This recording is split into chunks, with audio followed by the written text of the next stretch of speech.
this kind of semi-flexible sort of lineup, then it can make it really come in handy.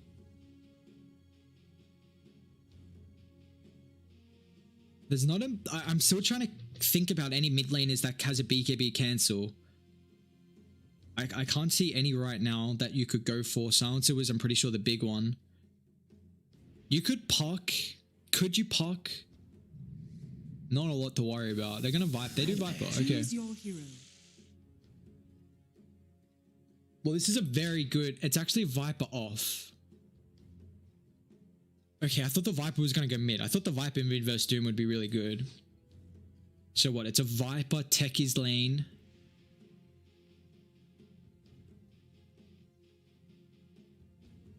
So it is going to be Mag versus Doom. They go for the flexibility. I really thought the Mag was going to lane with the Techies here, but how are they going to play the lanes from LGD? Because you won't be able to run at the Techies because he's just going to be playing this dead lane with all the mines. And then Viper, you can't really run at. Jug's just going to be farming. They don't really have people to make plays on LGD. Like, Mag's a really greedy position too, and Jug's going to try and get the farm. But I feel like their lanes are really strong. This game's on Earth Spirit. Like, if Earth Spirit can make a hefty amount of rotations to make plays across the map. But I guess even then, like, can you rotate to... Man, this is a tough game. They go for this last pick, Cancer Viper. Yikers. But, I mean, it looks pretty good, man. It's a very good matchup versus Troll. Very good matchup versus Troll. You just kite him into oblivion. There's nothing he's really able to do in that scenario. Like, it's... Do you have to swap the lanes here? I feel like, what, you put Enigma versus the Viper, then you go Troll aggro versus LGD's carry? Because you have to secure the farm for the Troll Waller, because if you don't, then Jug's already going to be getting buffed up from the Mag. Prepare for battle. Goddamn Faith Beyond. He just has to play this toxic ass goddamn offlane Viper. This is the set from the Tide, I believe. It does look kind of okay. Looks like he's got like a turtle shell on him or something. Well, actually, the red's nice. Wait, let's do this instead. No, I didn't mean that. I meant that. Yeah, the red doesn't really show in here. It kind of does. Not as well as what it does here. My dude's chilling. Oh, he's got a pumpkin too. Look at him cruising along. Chilling out. Being a baller. Give him the full stops. All right. So they're not going to try and swap up the lanes. Sccc is going to go head-to-head against the Viper, which is going to feel goddamn rough. You got a Techies too, man. Like, the slow is going to be a pretty easy setup for the Suicide. Meanwhile, you have this mid lane matchup of a Mag against the Doom. Both kind of very greedy-ish picks. You're putting the Doom mid. Doom can play a lot more active early, though. You know, you max out that Scorched Earth. It's just pretty much a free Radiance 7 minutes into the game. Begins. Fade. Faster right clicks. Does eat a little bit of damage here. He's got boots 3 tangos. He's going to have to eat one of them. Alright, so let's see how this bomb matchup's going to work, because we don't see too much Enigma at the moment. The one thing you got to keep in mind is that Radiant don't really have the greatest way to deal with the late game BKB Black Hole. I get Jug can build Abyssal Blade, Mag as well with the RP if you are just on the edge. Like, depending on how the Enigma casts that ulti. Obscure? Nothing to say, actually. Go Skewer level 1 instead. Well, the thing about the Doom is that you've got really bad starting armor. So he's going to take a decent amount of damage to the tower. Oh, apologies, actually. First blood. But they kill Faith Beyond. Oh, they started with 3. Okay, and XinQ, he's going to also end up dying as well. So it's a double kill for Sccc. Oopsies, T2ers. Very nicely done from Dire. I mean, this is where... The Enigma can kind of play solo. Like, it's definitely not going to be the funnest matchup, but your courier? Okay, that courier almost died.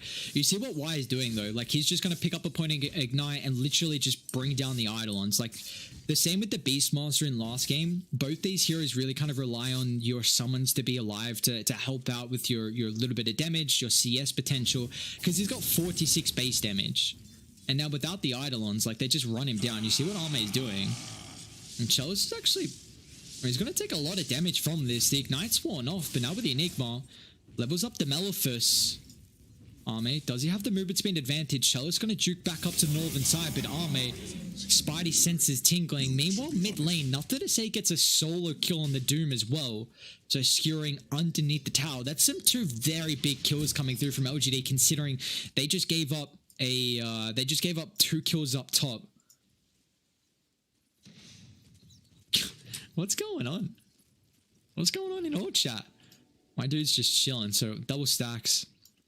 That's really nice from the techies to fall back and help out there. But you see how much you need to prioritize this. This is what I thought they were going to put the troll in a different lane. But because you have a potential tri-lane aspect with two supports that work very well together in the Grimstroke and the Earth Spirit. But xNova's baiting a little. The multiple slows makes it so difficult for Faith Beyond to retreat. He knows he has to stand his ground and try and man fight a XinQ. He'll come through with a suicide blast off and get one kill. Might even be able to find Fade as well, but it's quick right click destroys the mines. Back to mid though. Gotta keep an eye on here because NothingToSay has already found a solo kill before. Oh, XinQ. Is he not just dead? Oh, poor XinQ. Man's just making space, I guess. There's nothing else you can really say for it. So there's been, I mean, Fade, he had a really good start last game. It was like 3-0 on that Shadow Shaman. He's now 1-0 on 3. We see that the Vipers only got 4 last hits at the moment with this early start. And they don't have, their vision is very much around mid to try and help out with securing the bottle for NothingToSay. They're even going to make sure with the refill coming out from XinQ.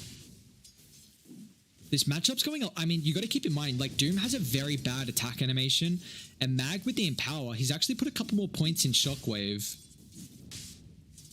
Interesting. I mean, they have been constantly nerfing once again. NothingToSay. This actually might just be another kill here with the extra tower hit flying forward. He'll pop that Self. It's just going to be enough to keep him alive, but still the Shockwave's about to come back off cooldown. XM, has he got enough health back from the Self? And it looks like he has. Meanwhile, we haven't paid too much attention to bot. It looks like 1 and 5 is Chalice. I mean, Chalice is probably going to have to go farm the jungle soon. Exceptional fight. Because you are getting nothing out of this lane. Like Arme, I love the build from Arme as well. He goes boots with Windlace. This is a lane where he wants to be really up in the face of the Enigma. As soon as the Eidolons are casted out, you just try and Blade Fury them down or even just right-click them.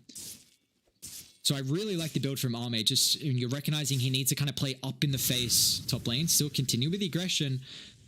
Fade, the roll's going to miss, but it looks like it still doesn't matter though. As Faith Beyond, he can't stand his ground against the 3 heroes top. Perhaps you'll be remembered after all. So what do you do now on a Viper? I think you have to go back into max. Oh, XinQ. He's going to get brought down too. xNova with the 2nd point up in the Stroke of Fate. Secures the kill there. Nicely done. That's a big one.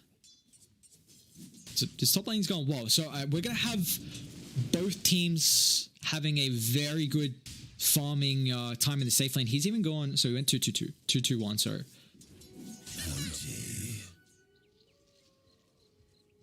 So the second point is Shockwave doesn't get a movement speed, slow increase, or slow duration. But I guess it is nice. Or is the extra damage with the Empower going to secure the kill? I feel like that damage is where it's coming from the Shockwave. I think he's... that's at least the reasoning why I think he goes for the 2nd point. Wait, what's the value level in it? Damage doubles. Not really much value. Okay. Interesting. It looks like he's still probably going to go back into putting more points in the Empower. We'll keep an eye on that. But is this a lane now where Faith Beyond has to max out Nether Toxin? Because you really want to kind of put at least 2-3 points in poison attack just for, well, I'd say probably 3 points in poison attack for that laning stage dominance.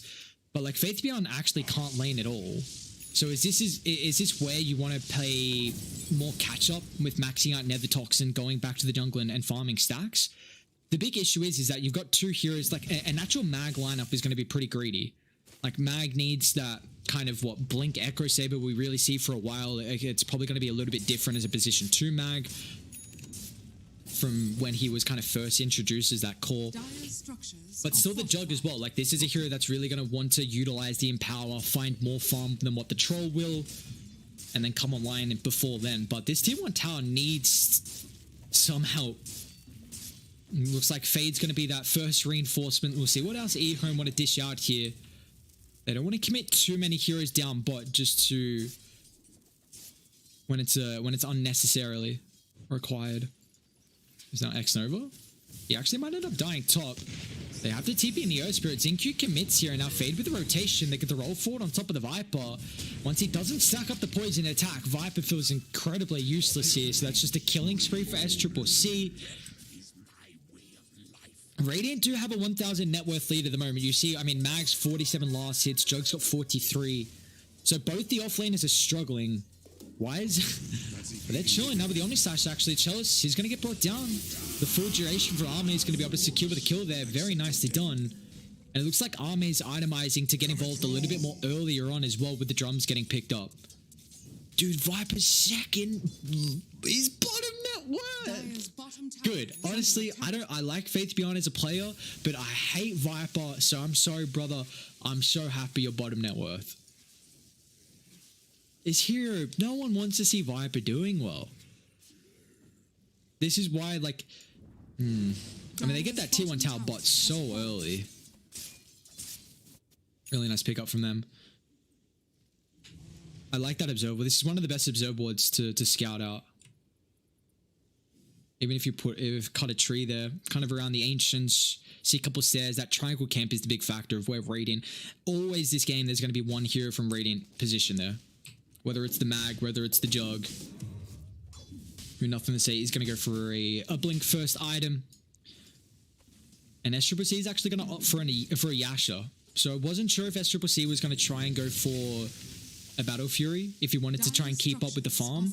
But I think they're going to be careful, actually. Chalice down bot, not level 6. The Malefice, though, is wide dives a little bit too far. That is a lot of rotations. Oh, actually, XinQ with the jump forward. Still side the right clicks though for the techies. It's just enough. XinQ's going to pay with his life here. But I mean, you get a kill, I guess. You're wasting some time. Although you do feed a kill over to the core. So... I mean, dude, they've got some toxic heroes on Radiant. You have a Mag Jug draft, which is already like disgusting.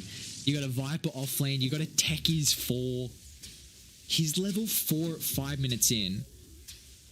So I guess the farm Faith Beyond gets is in the dead lane. I really want to see him max this out.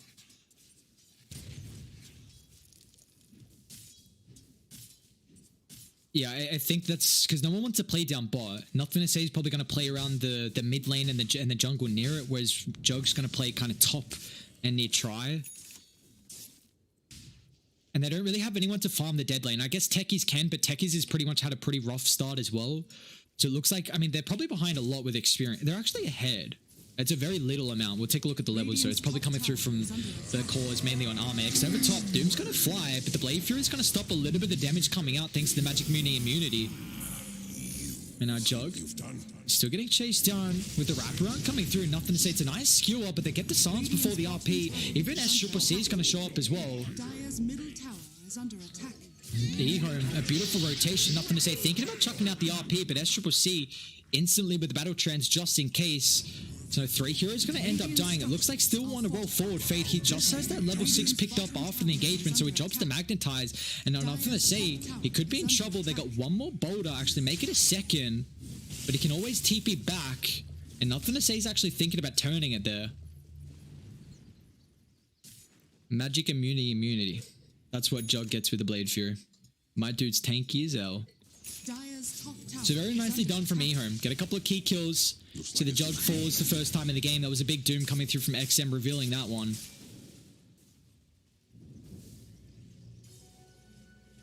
We do see Doom. I mean, he maxed out that Scorched Earth.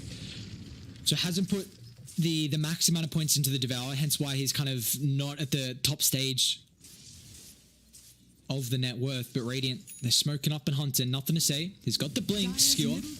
It's not going to come out now, but it looks like it won't matter as why holds him in with the stun. They're still going to try and defend this at least with a deep dive. Radiant's courier has been Faith Beyond's even going to shop as well, though. XM's going to be careful. He's got the movement speed coming out thanks to the drums and the phase boots. They're going to drag away now. Chalice with the black hole as well. They go straight in. The blast off doesn't get the cancel out thanks to the silence. Now they're going to be careful for the skewing. Nothing to say with the RP controlling up the troll wall. The battle chance is still on cooldown. Sccc is going to end up falling. And EHOME, they lose 4. As Radiant dive underneath the tier 2 tower, not a care in the world. Look like a decent black hole. I mean, you held the jug, you just got the techies before the blast off landed, but they didn't have the damage to follow up through the duration here. And LGD, very nicely done there. They're now able to get a 3,000 net worth lead. They should be able to get a lot of farm across the map as well, as this is going to be what, first? Whoa, Troll was 7-0, so who got that streak? Y got it, 490 gold. Ugh. Support's getting big streaks. That's another really early Veil. We've seen, what, 3 games in a row now? Ogre go Veil first? What's the build-up like? Assy Crown. And the attributes don't really matter. You do have a lot of magic damage on your team, though. Keep in mind. Viper. Mr. Techies. He's only got 1 point. He's so poor. He's actually so poor. It's a rough game, but I mean, I get you take a look though. Like a Chalice is so poor as well. He's going for a Midas, but it's going to take them a long way to get to it. And I mean, the net worth lead. It looks like XinQ's kind of playing more as like a 3.5 techies. More farm than what the Vipers got at the moment, but this is a very good start to the game from LGD, as they're going to be able to take all tier 1 towers 13 minutes into the game. Radiant's bottom tower has fallen. EHOME, they will be able to get their second tier 1 as well. I'm very surprised at how behind the Doom is. XM has only got, I mean, his 3rd highest last hits in the game, but because he matched out that Scorched Earth and hasn't really had too much involvement, 3 kills out of the 13 at the moment for EHOME. So yeah, he's not been involved too much to really have this factor of the Scorched Earth. I mean, what, 35-second cooldown for farming. Yeah, oh, xNova? Oh, poor Grimstroke, dude. Just an Invis mag sneaking up on you. Fade's actually going to roll forward. They want to try and get a kill here at least. He'll attempt to TP out. XM should have a cancel here with the Infernal Blade. So it's going to be a support for a support. Fade drops the ultimate and a lot of mana and a couple boulders as well. As you take a look at what's happening across the map. I mean, where's the troll? As should we see? Okay, so I mean, what, Jug's gonna have Manta really soon. Mag is going that Blink Echo. I'm just worried if EHOME, they do have this big team fight lineup though on EHOME. Like, yes, you got to keep in mind that Radiant are going to have this mass amount of kind of AoE cleave factor, but I think EHOME just in these fights, if you get the double, like we are yet to see a really good fight come through from EHOME, and yes, they're down 4,000 gold, and that's kind of to be expected when you're against a mag lineup. Well, I mean, if you win the laning stage, or at least go even in the laning stage with a core mag lineup, you're going to just snowball and farm.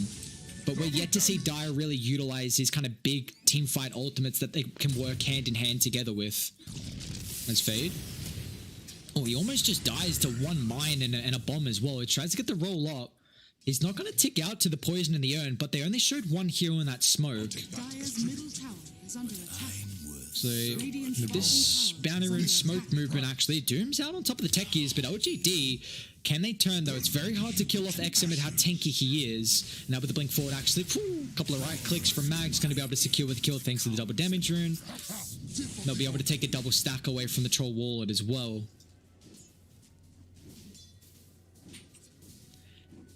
So fluctuating the net worth lead back and forth, but this is a game where it feels like EHOME are going to have to be very careful with their positioning across the farm. They've already lost all these towers, and you take a look at the vision that Radiant have at the moment kind of around this triangle camp. As down bottom. Radiant, they're coming over. Dire have a ward, so they're going to see both Y and NothingToSay, but Radiant really want to take the fight. My Spidey sense a tingling though. Chalice still just... Oh, they see him! That pawn from XinQ! Okay, it looks like it doesn't matter. Just hype it up for nothing. If Mag was there, does he have Blink? Yeah, he's got Blink. He's thinking about killing off XM. Does he needs help, I think. What's the armor? He's got 10 armor on XM. And he's going to pop the Omni Slash instantly into the TP out as well. With the help of the Manta, that might be enough. Nice heads up TP from the Doom. Just tanky enough to stay alive throughout that. And now meanwhile down bot, Techie he's getting chased from Fade. NothingToSay is going to try and TP in, who could be able to counter and drag back if they get another rotation to the T2 tower. But that's another successful pick-off. Fade has been playing very well. I mean, 1-0 and 11. We said this game's pretty much on the Earth Spirit to make the plays, and that's exactly what he's doing this game. Yet to die, involved in 12 out of the 16 kills. And he's closing in on that Spirit Vessel as well. Dude, it's so nice seeing Viper just have no items at all. God damn, that hero's ass. I'm a Viper hater. I gotta stop hating on Viper. I think it's fair enough, right? You know what I do really like is the animation. Yeah, the animation of when you like send something back to base, like an item, or when you give it to someone. See that neutral item, how they put it back in base, popped up above his head, like that. I'm pretty sure that just got implemented really recently with the Diatide change. That's also a dope healing ward. What? Look at that. I don't care about Roche falling. That's awesome. What set is what's that bad boy from? I can't click on the jug. Oh no, it's a disaster. Is that another the Diatide wards? Immortal, okay, I think it is. Got a couple of cool cheeky little sets coming out. I'd say, I mean, you know, we can all say what we want to say about the Diatide chess, but at least one thing to go from it is there's some really cool sets from it. You know, unfortunately you got to use a key and crap like that, but there's some really cool sets that people are using from it, and that game mode's kind of dope. That's definitely something that Dota needed. But we've got a game on our hands as Sccc finishes up the BKB. XM's got a BKB as well, so this is going to be time for EHOME. I mean, you do lose out on the Ages, which is now that extra life on the Juggernaut. And he's just continuing to free farm, and even Mag's getting close to the BKB as well. So what do Dire really want to try and opt for here? They need to take a fight around their vision where they can get the correct Soulbind Doom combo. Have they got Blink on? They got Blink on Chalice too. There's not a lot of cancel this game from LGD. Like, you got to keep that in mind that I guess Faith Beyond with this yours is going to help out actually kind of a decent amount. Oh, XinQ, you're in trouble here. Jealous is going to reveal the Blink for the kill on top of the techies. That's a lot of rotations down bot. Got 3 heroes show there, I believe, for that. Wouldn't mind seeing Radiant just walk up top and push top in and take the T2 tower and de-ward the jungle as well, or get some obs down. BoBoKa's got a ward and Ascent die. They want to take the fight though because they got this ward on the high ground, so they're scouting out all of Radiant. You've got to keep this in mind. Faith Beyond falling low. Sccc is going to pop the BKB. Meanwhile, on top of the backline, Grimstroke just dies to the illusions. The Viper's going to join him in the afterlife, but XM has completely taken the Magnus out of this fight with the Doom. They're just trying to disengage and get some distance, but unfortunately that Scorch Earth movement speed is going to be enough for XM to chase down the Mag there. Really nice fight from EHOME. They take that right around this high ground ward. Radiant weren't able to get set up in the jungle and weren't able to get their own amount of vision down as well.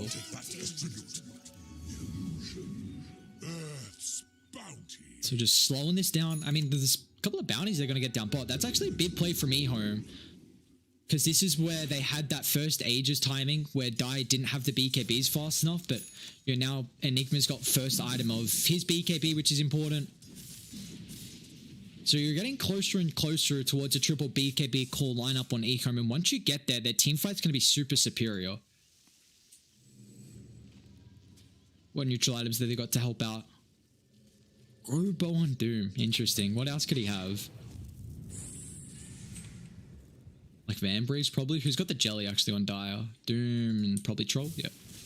Alright, Radiant. They're going to smoke up.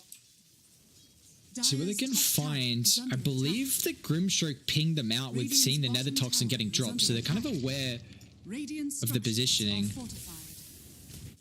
Radiant really want to utilize the Aegis though. They find XM. They're going to try and wrap on Y. They don't have the greatest initiation unless the Mag's going to try and wrap around. Why? Smoke's gonna pop now with the jump forward, nothing to say. Drags away xNova. There's gonna be a nice hero if you can bring him down, getting rid of that soul bind. But meanwhile, the back on Chalice with the blink forward, actually. Instant yours cancelled. He doesn't get the connection on top of Fate's Beyond, and now you gotta be careful on the Enigma. Chalice falling low. Fate's gonna roll on top of the backline. He'll find the techies, but ready. They're not fighting with the full team here. Jug doesn't show up until the later stage, and now Arme, does he want to continue with the fight? However, the Omni-Slash solo on top of the Grimstroke, that's gonna be a dieback for him. But now Arme, he's still got nothing to say with a blink RP potential. So EHOME, they won't heavily chase, especially going into that extra life for the Juggernaut. But it's a messy initiation from LGD. Unless it's the mag that's able to jump, then you're literally just running like an Ogre or a Viper just into the EHOME lineup. Dire's middle tower. Fade's still also flawless as well with this game.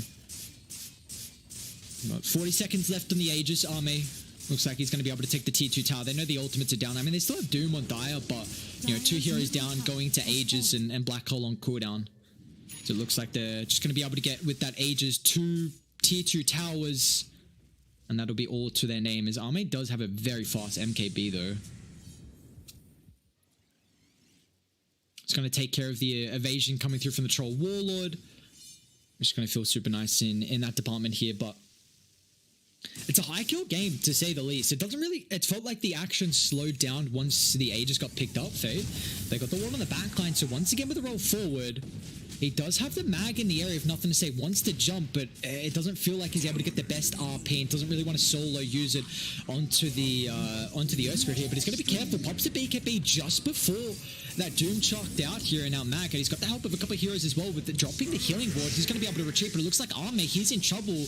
The Aegis is going to tick out here, and now he's going to try and Blade Fury, run up on the high ground. The rolls up the mark, but it doesn't matter because XM's already there. He's going to be able to bring him down with the last hit crit. And now they're not done as Fade. He's hunting.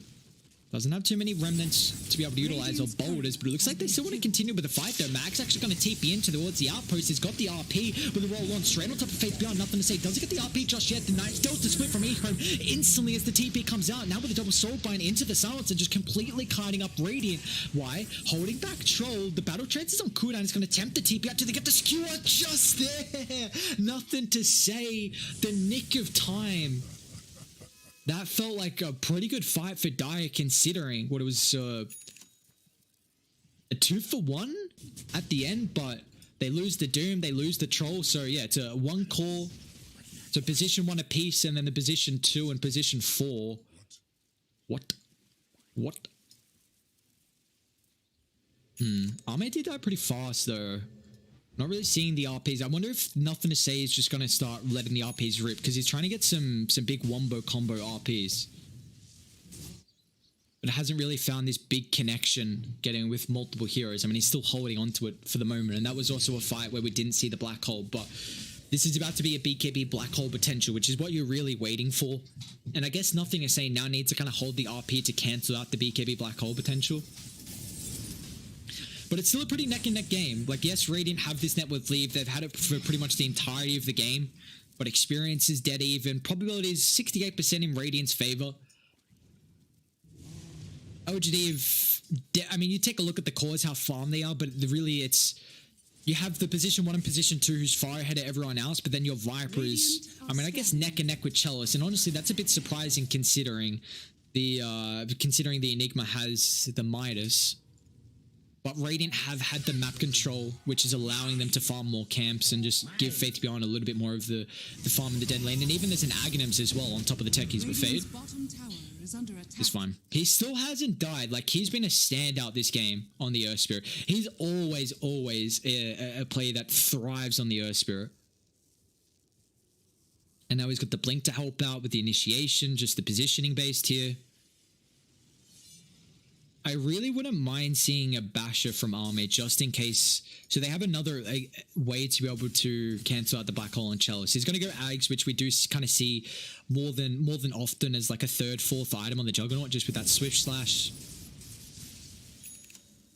There's finally the BKB. I think Dai should feel content with fighting now, honestly. What item is Troll got anything on the courier? No. I mean, 1400 gold. He's got Yasha with a Basher. But you do have this big timing in the BKB. Like, I really feel like you want to utilize his ultimate. You got everything available, or you wait till Roche. Like that's a big thing as well. Maybe chill out, get some vision around the area. As techies, as you're doing techies thing, we haven't paid too much attention to the techies. Where are your runes, brother? That is a relatively cool techies, I will say. My little dude just wrapped in a snake. You hate to see it. He didn't go for a 10 talent. It went the attack range, interesting. And holding the 10 talent, I get it. A lot of time we just instantly see that 10 talent picked up here because the spell lifesteal is not the worst. But if you go like lifesteal, skin stats, and Viper Strike DPS, then you don't particularly scale as like a right clicker. EHOME. I'm gonna smoke up here. XinQ kind of bait. Oh my god! Imagine if he lost the Aghanims there. That'd be so rough. XM pops to BKB just for this kill. Poor old Techies is he's like, all right, that's a lot of hate, guys. What duration was that? 8 seconds. Radiant. They're actually coming over. Sccc is gonna be careful. They might be able to bring him down. The RP on top of the mines. There you go. There's that solo RP from NothingToSay. Roshan's gonna be up in 17 seconds as well. So. This might give them an opportunity to walk inside Roche, but in fact, they're going to smoke up his army. He's got the Aghanims completed. They see Chalice and xNova deep behind the destruction of the mid-tier 2 tower, so now NothingToSay. He's going to go a damn basher, just gets a couple of hits, drags him back. One down. Very nicely done. They might even be able to find another XM who actually wants to try and blink forward, get straight on top of the Juggernaut. They're going to buy back on the Troll Ward. They want to take the fight here. But now XM, where's the follow-up? Fade's going to try and roll in. That's a long roll, but now with your Scepters out as well, I think the damage over time is enough to kill off the Juggernaut, and it is. But now NothingToSay with the drag away. It's not going to be enough here, Dye. They did commit pretty heavily, buying back on the Troll, but I think you're okay because you probably just take Roche with it. We're Jug down for 60 seconds. See what Radiant can do. I mean, no RP for this Roche fight. There is no Doom, but you've always got to keep in mind about the Black Hole. As they otherwise, Sccc doesn't really have any sustain. They want to smoke up though. If they get more pickoffs, then EHOME can definitely take this as why. Nice position coming through from the Ogre. Even the status is just going to scout them all out here. He drops the ward on the high ground, so it makes me think they actually want to try and take a fight here. Faith beyond. Now the Toxin up there is going to get the break enough. Fade instantly evaporated with the Black Hole. There goes Chalice on to 2 with the protection of the BKB. They get the Soulbind follow up as well. Mag, Viper, both controlled. Mag's going to try and buy back and rejoin the fight here, but it doesn't matter as LGD brought down one after another. XinQ! The mines just melts through him, and now they're not done. NothingToSay with the skill full. It's going to try and bring down Sccc. Remember, he did buy back previously, and XM, he's in trouble as well. The Blink's about to come back up. Can he get it off in time? He can. Dire's bottom tower. Wow, what is going on? So Mag buys back. That's a dieback for your Troll. Nice Black Hole in the follow-up, but man, you group on the higher ground where the mines go bop. 7,000 damage from the techies there. Now, you might give the Aegis to the Mag just because he bought back. Let's see what they do. That extra life kind of gets rid of... I wouldn't say it's kind of too much of a win condition right now. No, Army still holds it. I guess Army is their high ground sieger. A lot of time, if someone buys back, though, you're like, all right, you can take Aegis for that extra life. A guaranteed way to stay alive. Oh, Fade? Oh my god. Dude, Fade is actually only died once. My dude's straight balling out this game. But LGD, after that team fight around the Roche pit, who do they find down bot? Mag? Runs into XM. XM does have the Doom here, so he's going to chuck that one out, but instantly cancelled out with the BKB, so it's at least going to protect him from a little bit of the Doom duration. But once this wears off, right, they're trying to TP into the outpost, but I don't think Mag's going to be able to stay alive long enough to get anything off. XM with the BKB TP out. They'll try and clean off Fade, who doesn't have a TP, so that's now that's the buyback death timer for the Magnus as well. So he's down for a very, very long time. But they do use Doom for it. That's also now a 6-second BKB duration for your boy. Dire's bottom tower is under attack. What's the probability? That's what I want to see. 75%. Okay. And that's just the last remaining tower now claimed. I mean, Radiant still have a T1 mid. So much map control. And techies, you can just mine everywhere. Did I have a gem? They do. xNova's got a gem. Okay. I definitely think you had to pick one up this early. Even Y's got a gem as well. So now the vision's really starting to come out from either team. He went attack speed and attack range, so let's see how he scales. I mean, he's gone full utility, at least item-wise. But the mag being dead for such a long time is really preventing LGD from doing anything else with the Aegis, at least at the start, though. You know, you get all these outer towers. What's that mine doing? My dude's just chilling. That's a scouting mine. 100%. Say, in case someone's split pushing. How many? I wish you could see how many mines there were. Wait, let's do this. Yeah, there's absolutely no chance I can count that. 1, 2, 3, 4, 5, maybe 6? But I'm really just like counting the edges and like kind of pretending like that's 6. Wait, we'll go with the little antennas. 1, 2, 3, 4, 5, 6, 8? Man, I don't even know. There's like a bunch there in the middle. That's a lot of mines, to say the least. Okay, well, never mind. I was going to say, at least you got the minefield sign there, but it's not anymore. So, Radiant, though, they're going to try and smoke up down bot. Dire, they're grouped up as a couple of heroes here, kind of playing throughout that southeastern tree line. It looks like they're a little bit afraid of what's potentially happening across the map, as no one's showing top. They do see XinQ farming up the creep wave here. Do they want to try and just solo kill off the techies? They might definitely be able to do it. XinQ does have Yules, so that long enough delay, but the rest of the team have smoked up away from him. Looks like DD with Arme as well. 800 mana. What's Chalice picked up so far as well? He's got Lincoln's, okay. Oh, down bot actually fade.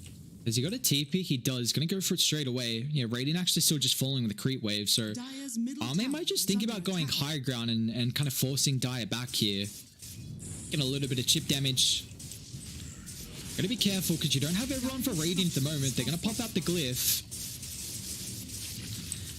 Need to try and do something about the healing wall because it does stop a lot of the damage coming through from the Doom. They're going to blink forward with the wall stomp. They get rid of the healing wall at the exact same time here. Remember, he still has the age of another 50 seconds as well. So you get rid of the first life. But what for? Like, that's Doom on cooldown now. You're going to go back forward. Chalice with the BKB pop with the black hole. They don't have a way to cancel because of the backline. Soulbind, beautifully done from xNova. Juggernaut's going to end up falling. Now they'll turn their attention on to Y. What a perfect execution. Nothing to say. No. Doesn't get the big RP. Can they bait back potentially into the mines? There's none set up. Or Fate, he's actually hunting. He finds XinQ. It will use up the Earth Spirit, but Fate can still follow up. And it looks like poor old Techies. I mean, he's going to kind of bait out, think that there's a couple mines there. Nothing to say. RP, skewer on top of the mines. He done it. Nothing to say. He finds the kill on the troll warlord, but he's going to dip out. I mean, the Blink's about to come back up, and the Spirit Vessel cancels out now, but the BKB on cooldown, he's just going to end up dying. No attempt to TP out. Nothing he can do about it without that BKB cover up. Man, what a high ground defense from EHOME. That was actually goddamn perfect. I'm like, dooming in the Aegis never feels good because you trade ulti for an extra life. Like, that's literally just getting rid of Doom's toolkit.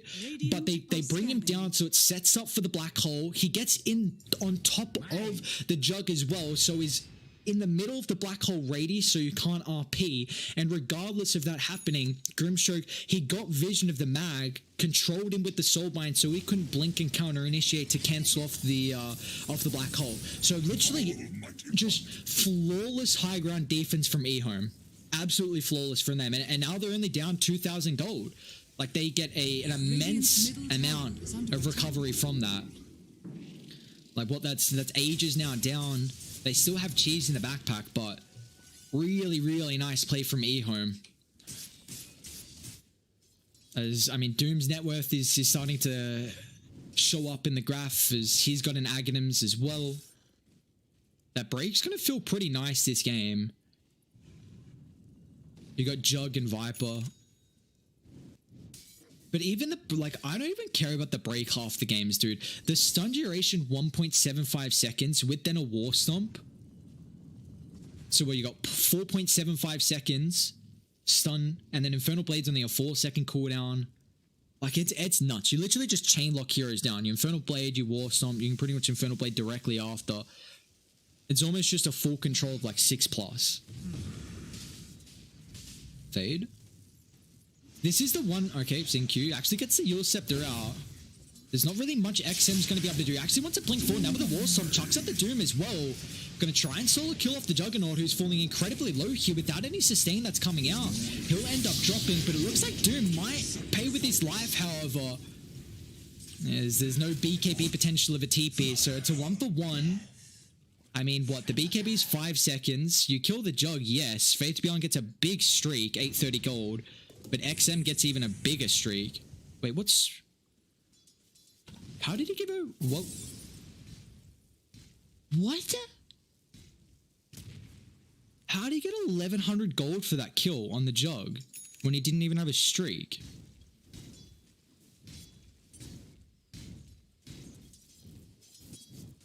Huh? I don't know. That's nuts. That's actually a lot of gold, but there's not a lot of mines here at the moment for XinQ, so there's no real potential of an RP skewer. Radiant do have very good vision on the high ground as well. Is that worth going for that solo kill on the Doom? I guess, well, Troll is behind, so taking, like, Jug's been dead now, what, that death by the bottom tier 3 tower and now the death up top, so he's probably been down for a near 2 minutes. No, definitely 2 minutes plus. So that's been time where Sccc is be able to catch up with the farm, but he doesn't have this in power, and he hasn't itemized for a farming kind of build as well. Like, no, gunbot actually, techies. It's going to get brought down here. We haven't really felt the impact. One thing I'm really recognizing from Radiant is that their initiation feels super, super awkward. Like, it's either the mag with the blink, or it's just nothing at all. Where Dire, you've got Enigma can jump, Doom can jump, Earth Spirit can start the fight. Honestly, like, Grimstroke can half start the fight with the Soulbind. Like, it's not the worst. Oh my lord, that damage. Bottom tower is under attack. I think it's time, like, Radiant just need to get set up by Roche. Are they still holding a gem, or did they give away both? Yeah, they gave away both, actually. So this is time where you just get set up for Roche. Chuck some mines down. Maybe get techies away from the dead lane, but the issue is who kind of plays the dead lane then afterwards. But you need to secure Roche, because what is this, third one? So potential of a Refresher Shard for Dire. Oops, smoke's gonna pop. Radiant's middle tower. Chalice has got the, he's got the Lincolns not completed as well. So it's gonna make it very awkward to actually cancel out the black hole. I guess it's mainly for the Abyssal Blade once Jug picks it up. I can't see the reason of him going Lincolns, because a lot of time you're going to BKB Black Hole. And they only have the cancel, the Euls, the Hex, that's it. I guess the Fire Blast as well, but yeah, again, like, you wanting to go through that BKB. Nothing like he's against a Rubik or something like that. But here we go. This is what we're waiting for. This Roche fight. Radiant have a nice ward by kind of the northern side near the Bounty Rune. They need to get mine set up ASAP though. Like, Techie's starting to dish them out. I do still hold both the gems though, so at least that's an important factor. But it's going to be a 2 bounty runes at the moment for LGD, controlling both the top ones. Oh, fade. He's pretty far pushed up here, but again, like, how do you pressure him? And now they drop the ward as well. Let's see if Radiant de-ward this. I mean, they got the sentry inside the range. They just need to get vision up on the high ground. Do they ever ward it to near the river? They do. So this is a really good position for Dire. With their vision, at least, that's one thing to say. And now Radiant even going to lose another ward as well. So you got to be careful about this. Dire forcing this out, but the RP straight inside the Roche pit. They're going to be able to get the Hex follow up as well now. But the Onyx Sash, can they bring down for the battle chance? They're going to be sexual now with the Black Hole onto the Doom. Both the cores, but where's the damage coming through without the Troll ward? Jug, he's going to be able to just stay alive, but it doesn't matter. They bring them down. The mines are going to get popped here. A double buyback coming through. Troll, he doesn't have one to join them as well. Fade, he's stuck on the low ground. They just get the Eul Scepter up before he's able to get the roll on the high ground, so Fade will fall. Really nicely done. This is the fact that XinQ, he got the mindset up. That's a big, big fight for Radiant. You do buy back on both your position 1 and position 2. So Ags, Aegis, Cheese. Nothing to say, he's still already got a cheese. Your song has fallen to the Radiant. You give the Ags to the Viper. Yeah, there's no one else really to have the Ags. Mana costs, cooldown, increases cast range as well. Now, I mean, Troll doesn't have a buyback, and they don't have their ultimates as well, which is pretty much the big factor here. No buyback, no black hole, no doom. Actually, Enigma does have a refresher, so you have to keep that in mind here. The positioning. Why? It's gonna pop this. Really trying to get vision of Chalice. That's the important hero. You need to find where Chalice is to potentially cancel off the blink. They don't have mag. They see that mag's not there as well. Like, they're pinging him out. This could... Let's see if they want to jump. Troll's going to be up in 4 seconds here. By the time he's up, mag's going to be up about halfway. Chalice is going to show. They drop the Midnight Pulse. Almost gets that slash out. And now they lost the tower, so a little bit of extra stats getting reduced here. Dude, army's damage on top of the racks. They got to do something about it here as LGD. They might just be able to retreat for free, as they will. They don't want to jump. It didn't pop that refresher. Doom's still on cooldown. So they get a full set of racks and a melee up top as well. All of a sudden, raiding with a 13,000 net worth lead.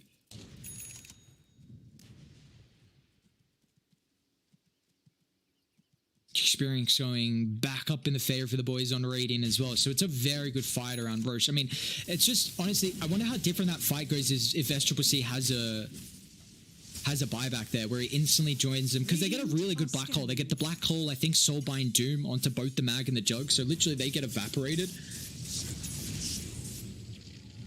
But the heavy commitment there, and then when LGD buyback, they know that there's a big power spike on EHOME whenever they have their abilities available. So once they get casted out on the first life, LGD are like, all right, we're going to buy back. We have to contest this Roche, because especially you can't let a third Roche go towards an Enigma. You know, if he gets the Aghanims, it could be devastating. Even honestly, like, giving the Aghanims to the Grimstroke, you'd probably rather it on Chalice, but if you do get the Ags on Grimstroke, like, that is a pretty nutty. That Dark Portrait could be devastating, but looks like Radiant, they've got double Abyssal Blade now to help out against the BKB Black Hole. That's always something you've got to fear at a late game stage when an Enigma can really just take over a game and really solo win it, honestly, with the BKB Black Hole. But Radiant still have this tier 1 mid too. Wow. Here we go. They're going to try and smoke up. Make something work out of it. Mag just picked up the Silver's Edge as well. I mean, only buybacks available for the Doom, for the Techies, for the Ogre Magi. They're going to try and get inside the base and pick one hero off the start. This is a really nice target if they can find XM, but the RP is going to come through. They got the Swift Slash as well, dragged him so far away from any help. Chalice also pops the BKB. Oh no. Now, like, you don't want to refresh it for the BKB, but now they can just instantly cancel it pretty much. I mean, Doom's got buyback. You got to keep that in mind. Radiant still with another minute 30 as well, but Faith Beyond is just sieging from downtown. He's got that poison attack affects the building.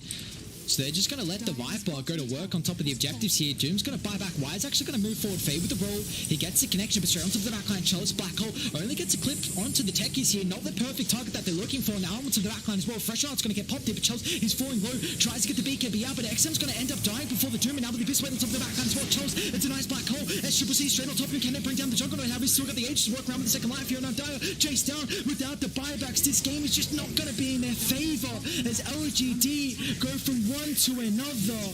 The ultis don't come through. Just the initiation wasn't there this time for EHOME at the bottom set of racks, and LGD, they'll take the series.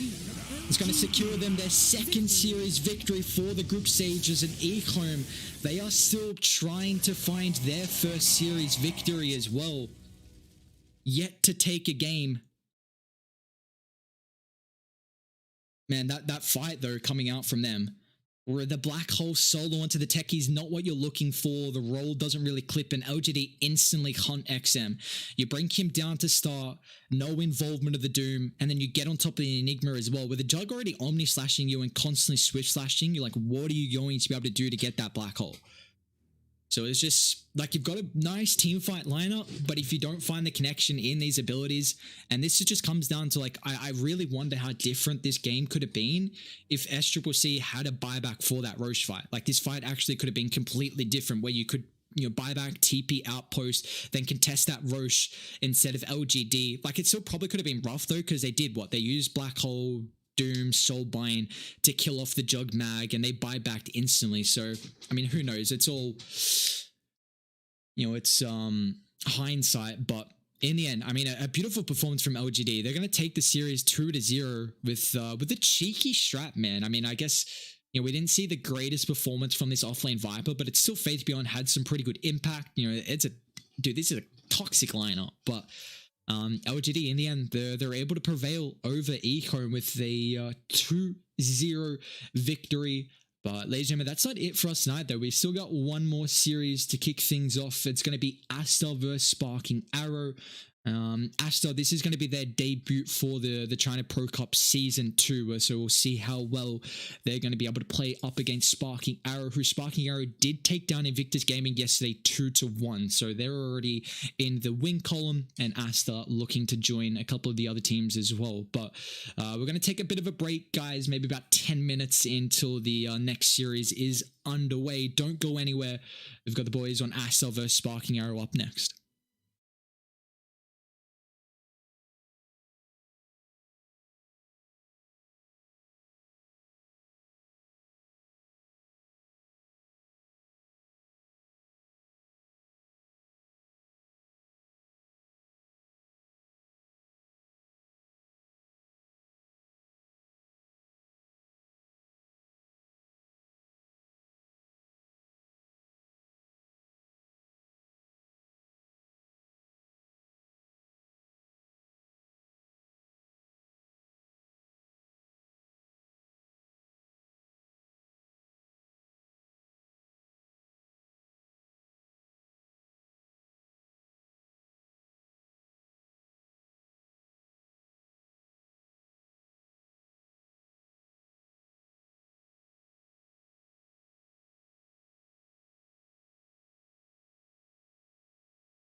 Arrow.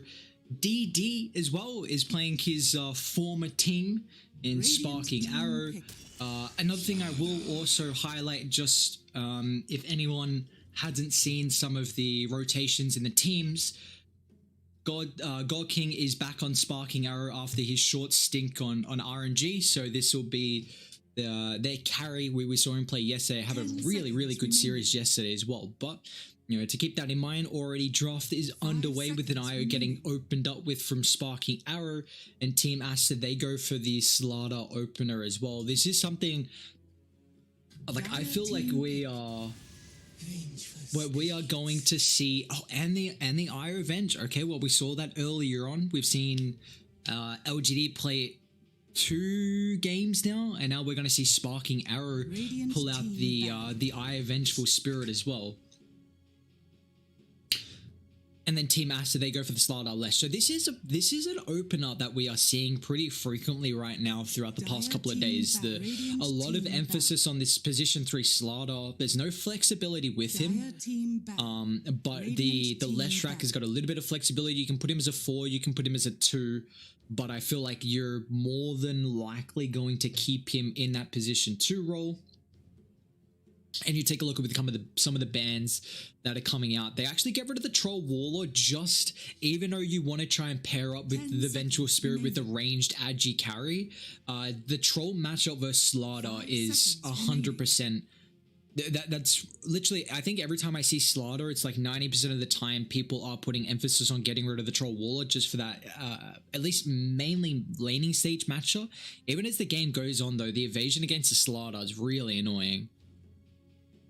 But now Aster, with their last couple of bans in the second phase, we'll probably see them target some of the ranged Agi carries that pair well with the Venge. The Drow is always the first one that comes to mind. You can put the Terrorblade there too. We still see though, like earlier today when LGD played this, they actually put the Luna as their position 1 in their third pick, and it looked really good. Like I actually was pretty impressed with how well Arme played that Luna. Arme, I feel like I remember Arme always playing well with the Luna, but that's just another thing to keep in mind on how well they actually thrived on it, because you don't really see the Luna too much. Like obviously we don't see it too much, considering I was actually amazed at that emote or the taunt from Luna, because I hadn't seen that one. So it was always interesting to see. But some nice little. They also, another thing as well is Sparking Arrow in their series yesterday against Invictus Gaming. They put a lot of priority on picking up Dstones Leshrac. He's like level 25 Leshrac, so very comfortable in the hero. But Aster already going for the Lesh is going to take that one away. And we even get the good old Elder Titan from Team Aster, the BoBoKa ET. A lot of China. Like I will always fear a China Elder Titan, because they know the hero's limits. He's such a strong laning stage support where you can pick a he's such a strong laning stage support where you can pick like a more weaker carry in the lane just because of how it's going to even out. And they go Invoker, so that is a draft that LGD did as well. They went Iovenge Invoker in not today's series, but the series yesterday. It's also one of Dstones' best heroes. If anyone is caught up with Dstones or knows a little bit about him, you know that he literally just spammed the Invoker. You know, level 25, thrives on that hero. Dstones is Invoker God. So I really, you know, the fact that they're putting priority on this in Joker Invoker early on, and they were even going to see the Shaman picked up. So the Shaman didn't have too much success earlier on when Faye had played it for EHOME, but now Team Aster are going to be the one to pick it up, and they go for the Medusa. Okay, well this is that ranged Agi carry with the Venge IO. This looks like a very... okay, my one issue with the Medusa is that you are going to lose your towers, and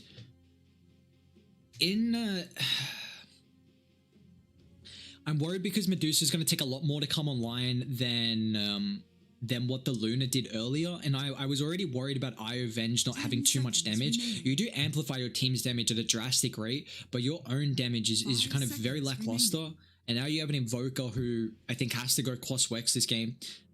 You got Medusa, who's just going to pretty much AFK farm for a little bit. So now this offlane for Sparking Arrow has to be someone to make plays. I believe. Like, what do they want for Fly? Well, you don't know the carry matchup. You're going to be laning versus ET +1, probably. I mean, AM's in the pool. Radiant team ban. Which is a potential versus the Medusa. I like the Night Stalker ban a lot. There's the AM ban. I think it needs to be, again, it has to be someone to set up for the relocate because they only have the Invoker. I like the Beastmaster ban, actually. Some kind of aura.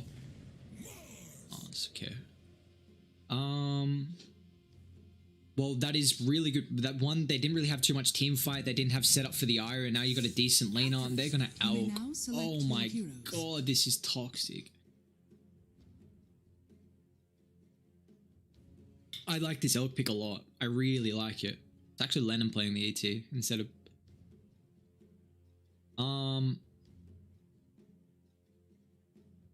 I really like the Alchemist. Can they kill the Elk? Like, I feel like they don't have damage.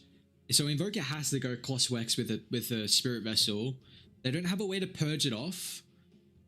So this is going to be a pretty passive... Well, at least the good thing about Alchemist is we're going to have an immense amount of fights around the bounty runes.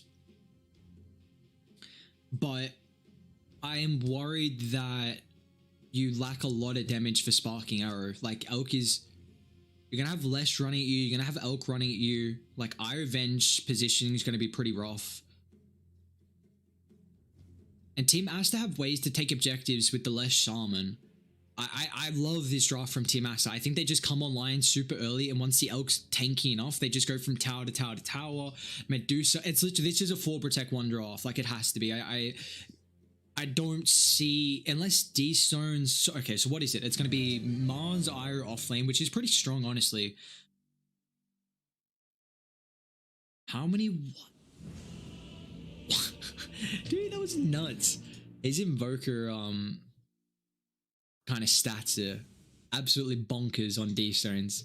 Like we said, yeah, level 25 Invoker. I do like he went cross. Although we did see yesterday, though, who played the Invoker? Was it Emo? Yeah, I think it was Emo, where he went an Exort build. He went like cross, 2 points cross, 2 points Exort, and then started going Exort Wex and making a lot of rotations early, which I actually really liked. I was a big fan of it with how many rotations he could make, but I think the natural cross Wex, especially against like kind of the game that they have, like it's going to be really annoying versus DD. So remember to keep in mind, this is DD was the old mid laner for Sparking Arrow. So now on the team of Aster. And how do they want to try and play this though? Like, we're going to have a lot of contention around the runes to try and secure out that bounty. It's probably just going to be a 2 for 2. Are they not even going to try and contest? I guess Medusa can't. Let's be real. Like, Medusa plus something's not going to do anything. And they have to play really aggressive in the lane. The good thing, remember, I brought up the fact that the thing about the Elder Titan is that, nicely done as well, Dstones actually already positioned, just in case LaNm was doing that sneaky play to try and snag away the bounty. BoBoKa's making actually a late wraparound as well to help out top. So we're going to have a 3-on-3 fight here as ET early with the Aster will do a lot of damage. And they do get the bounty as well, actually, but looks like Flywin is going to end up falling. Monet's able to get that. Love to see it. So it's a 2-for-2 with the bounties. Monet gets first blood, so that's instantly Bracer with 90 gold as well. Man, that feels nice for Monet. But it looks like they're... I was going to say they're going to aggro. No. Leave Medusa solo. That'd be so rough. It's a good start. That's a very, very good start for them. Bring him down early, secure with a kill. Yeah, so what I was gonna say earlier was the fact that the ET is an incredibly strong laning stage support. You see what LaNm was doing as well, just checking the tree line just in case the Venge was still sitting top, but XCJ's already showed bot. But you've got such a weak laner in the Alchemist, which is kind of getting made up for with the Elder Titan. But I don't know if he can still man fight this, because an Io Mars should be able to out DPS a solo ET, especially Flyby having the Orb of Venom. I really like that Orb pickup. Spare me the tears. And now meanwhile, we'll take a look at the middle lane so far. DD's got a much easier time to be able to secure that range CS, which I think is incredibly important. Whereas I guess Invoker can use Tornado. Like, it's not the worst. Base damage 70, it's going to keep going up every level as well. But I'd say early on, we'll see DD kind of have that protection. And even going to take a little bit of damage, actually, here with the Cold Snap on top of the Creep Wave. But remember, this is the Dstones Invoker. He's level 25. Really, really good Invoker player. Like, I'm excited to watch Dstones play. As we take a look down at the bottom lane, BoBoKa actually gets the shackles here. XXS trying to set up for the bash charges as God King. He's getting chased down. There's nothing the Vengeful Spirit's going to be able to do to protect the Medusa, so God King will end up falling. A nice little kill for them down to the bottom lane here. I mean, an Alchemist is getting way too much out of top. They did... okay, so they dewatered the small camp, which is pretty big. As an Alchemist, this is a hero that really just wants to farm underneath the tower. You can't contest farm against the enemy offlaner. So the positioning on the creep wave has to be so incredibly important. September does a nice job of being able to pull off the creeps. What are they... Did he get the range? Where the heck's the range creep? I don't know. Must have died over there already. But at least Elk's going to be able to get a couple of creeps underneath the tower. That's the big thing. And he's already got double bracer too. Did he backpack it to... I think he when we see the Quelling Blade backpack to try and secure the CS. They're actually going to even love to get a cheeky refill from the Leshrac. Already a pretty fast bottle pickup as well from DD. Just going to try and shove out. We see a lot of time the 202 build from the Leshrac, especially in the middle lane as well. 2 points up in that Lightning Storm is really nice just to help harass and even to be able to set up for... actually, that's right. And even to also be able to set up for that split earth. Just because you're by yourself, you don't have another hero to help out with the stun. I don't know how... I'm not a huge fan of putting too many more points... Oh, he does get that mana burn. I'm not a fan of putting too many extra points into the Lightning Storm, though, because I think you want to Maledict at least... Sorry, not Maledict. Edict. Actually, hang on. BoBoKa wrapping on top. Radiant, they have the obs, so they are well aware of this movement. BoBoKa's going to be able to lock one person in, even though he gets speared away. He didn't want to chase afterwards after the Echo Stomp. So this is leaving XXS solo down bot. And God King, even after that death, though, like he's still neck and neck with the top of the net worth. I'm surprised they make that rotation from the Shaman. Like, Monet didn't really need the help, and if you stay bot, do you continue pressuring out the Medusa? Because you can definitely kill Venge over and over again if XCJ is over-positioned. Like you see right now, if like they wrap on him, but... You gotta be worried that Monet's getting too much out of this top lane. Nice dodge. Woo, DD. Cute little bottle dodge. You love to see it. A cute little illusion dodge. I will say, I love, you know, we don't really see illusions have too much factor anymore, but I really do like the change on what they did with it being a purge, having that disjoint factor as well.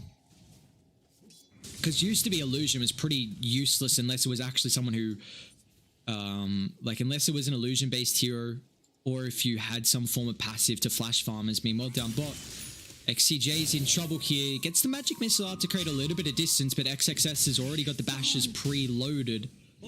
This is why I kind of wanted to see Shaman just stay down bot, because you can just literally continue killing the Venge, and you kind of want to still continue putting pressure on top of the Medusa.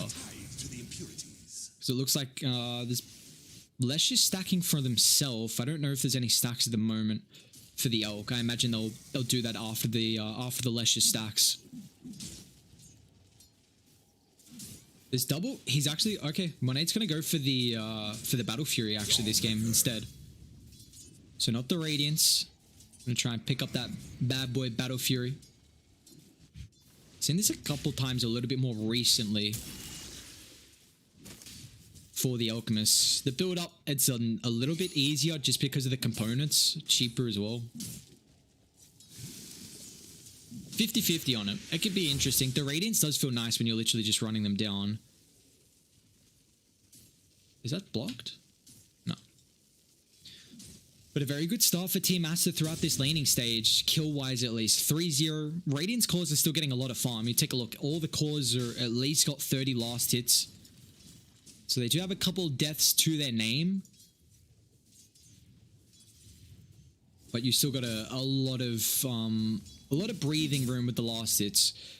The issue is on how do you pressure out the Alchemist. Like this game is on what feels like the Invoker, because you like Medusa's just gonna play her own game, and Venge can't really rotate either.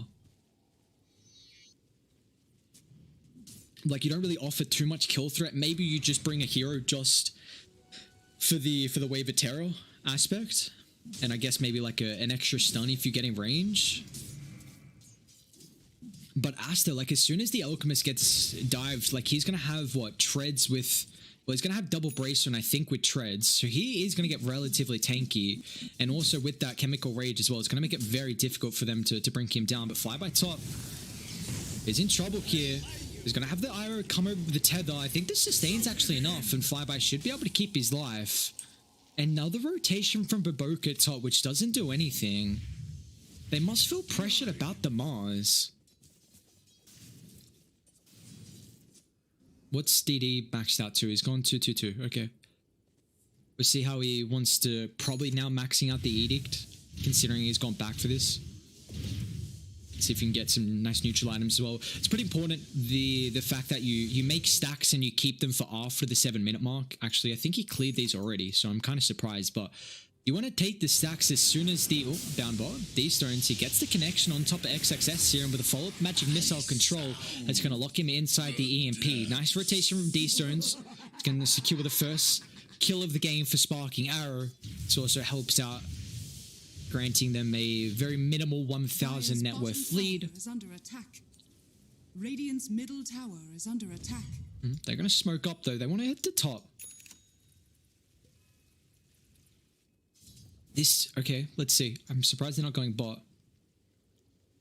They definitely need the Leshrac for the extra damage to try and kill a Flyby. Like, that's the one thing they're lacking. If they get September 1st, that's even better. And the Hex should be able to set up for the stun. They probably don't even need the stun from DD Flyby. Gonna try and juke up to the northern side here. They are hunting. I mean, Flyby's incredibly fast with the phase boots. He can cut through the trees and just TP out, and it looks like that's gonna be the case. So, why does... So DD goes top with that smoke gank. I would really much rather DD go bot, pressure the Medusa lane, force the Medusa to go jungle, and then take the tower. There's God King. Pull it down a little bit. Just the Venge with some Medusa right clicks isn't going to be able to do too much here. And actually top, actually LaNm, he's going to fall. Flyby, drops the arena. Gets a nice cheeky kill, a little bit of gold coming for him. So that was a nice play from Flyby. You know, juke that gank from the Leshrac, TP back to the T1 tower. Dire's top tower is under attack. Who's then able to drop that ultimate and secure a kill for the boys over there. But this is you're about to have, I think the Lesh is going to come down bot for the bounty rune and the timing of the catapult wave, and you can kind of just give mid a little bit more safer farm near the jungle as well for Monet. Top tower is under attack. This is what we want. BoBoKa is going to hunt XCJ. Medusa instantly TPing out, so they'll get a kill for this movement and into a tier 1 tower as well. So this is what I want. Like, they get that kill top, you don't take the tower. So that rotation was pretty much for nothing. Yeah, you get the IO, but you smoke up the Lesh and the Shadow Shaman. But now making the movement bot, you force the Medusa out of the lane, where God King now has to kind of farm up the jungle, where it's, you know, Medusa still... Once you get the Mystic Snake and Split Shot maxed out, you're going to farm up faster, but you're still not going to do too well at farming up in the jungle. So we'll probably see God King kind of go back from mid, then to the jungle. So it's exactly what they want. Get the T1 tower bot, force the Medusa out of the lane, take an objective early. Now this kind of gets it off the checklist, where you can now opt for your next movement to wrap around mid, and use the Edict to secure another tower. But they might not even feel too pressured to take objectives though, because you have Monet who's just farming up the jungle. And he's getting closer and closer towards the Battle Fury as well. I mean, you got to keep in mind he did do double bracer with treads, so it's not a naked Battle Fury at all.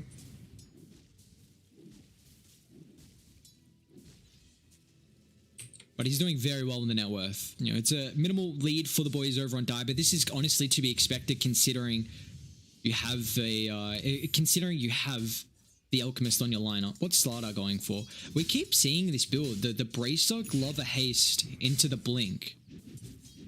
That casual 20 attack speed feels really nice on the Slardar, who just wants to get those bash procs.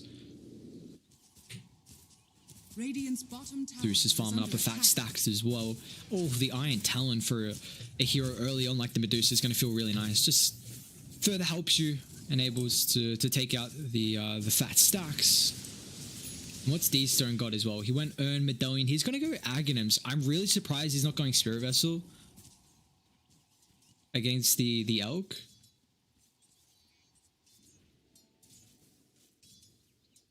But just a casual earn still does feel really nice. I'm trying to, I mean, I guess Elk is going to probably have, like, he'll have a Dispel as the game goes on.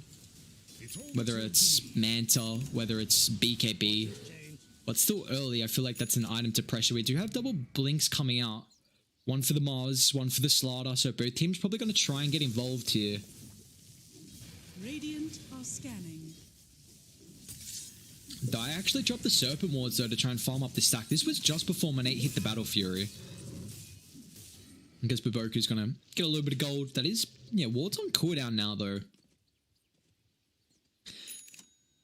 Them using the Serpent Wards to take that stack tells me that they really don't want to put pressure on towers. As mid lane DD is in trouble here. They're going to reel the Blink because Flyby gets straight on top of the Lesh track on the high ground. Does get the Eul Scepter out of the last second, but there's nothing he can do with the follow-up Tornado. Cyclones him up. Very nicely done, but it looks like Aster still want to continue the fight with the swap away. Ira's even going to relocate in just in case the fight breaks out. XCJ puts himself in harm's way just to protect his core here, and now with the secondary swap back as well. XXS getting controlled. He's got the movement speed inside the river. Is it enough though? The Urn might just tick him out. And September will get the kill with the last right click. So 2 heroes dying for Team Aster. Dude, he already has the Ogre. Like, he literally already has the Sunj. Like, not even I feel like it wasn't even a minute ago where we saw him get the Battle Fury. Alchemist, such an interesting hero.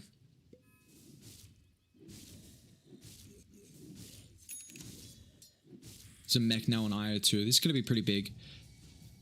Help them sustain throughout these fights. Medusa's got the Yasha going straight into the Manta first, but it's honestly, the fact that Radiant are keeping this net worth lead as low as it is, I'm very impressed with them. Like, the Lesh hasn't gotten as much farm. Yeah, this could partially be because you have this Alchemist who is very, very greedy and you want to give him as much of the jungle safe farm as possible. But they're smoking up. They're not going to link down with Leshrac down bot. In fact, they might try and clean off these stones. They do have to blink on the Slardar. XXS needs to go forward, but without seeing anyone else. I mean, what do they see? God King top. Dire's middle tower. I'm not sure is if the under Irish showed bot either, so that smoke is for naught. Whose whose shovel is that? I guess BoBoKa's. Just a creep chilling.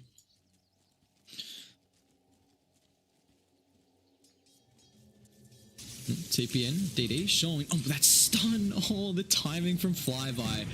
Dude, you hate to see it. What is that timing actually? That would have been a really nice pickup for them. They might still be able to get LaNm though. He has to sidestep the tornado. The bonus movement speed from the Astral looks like it's going to be enough for him to dip out.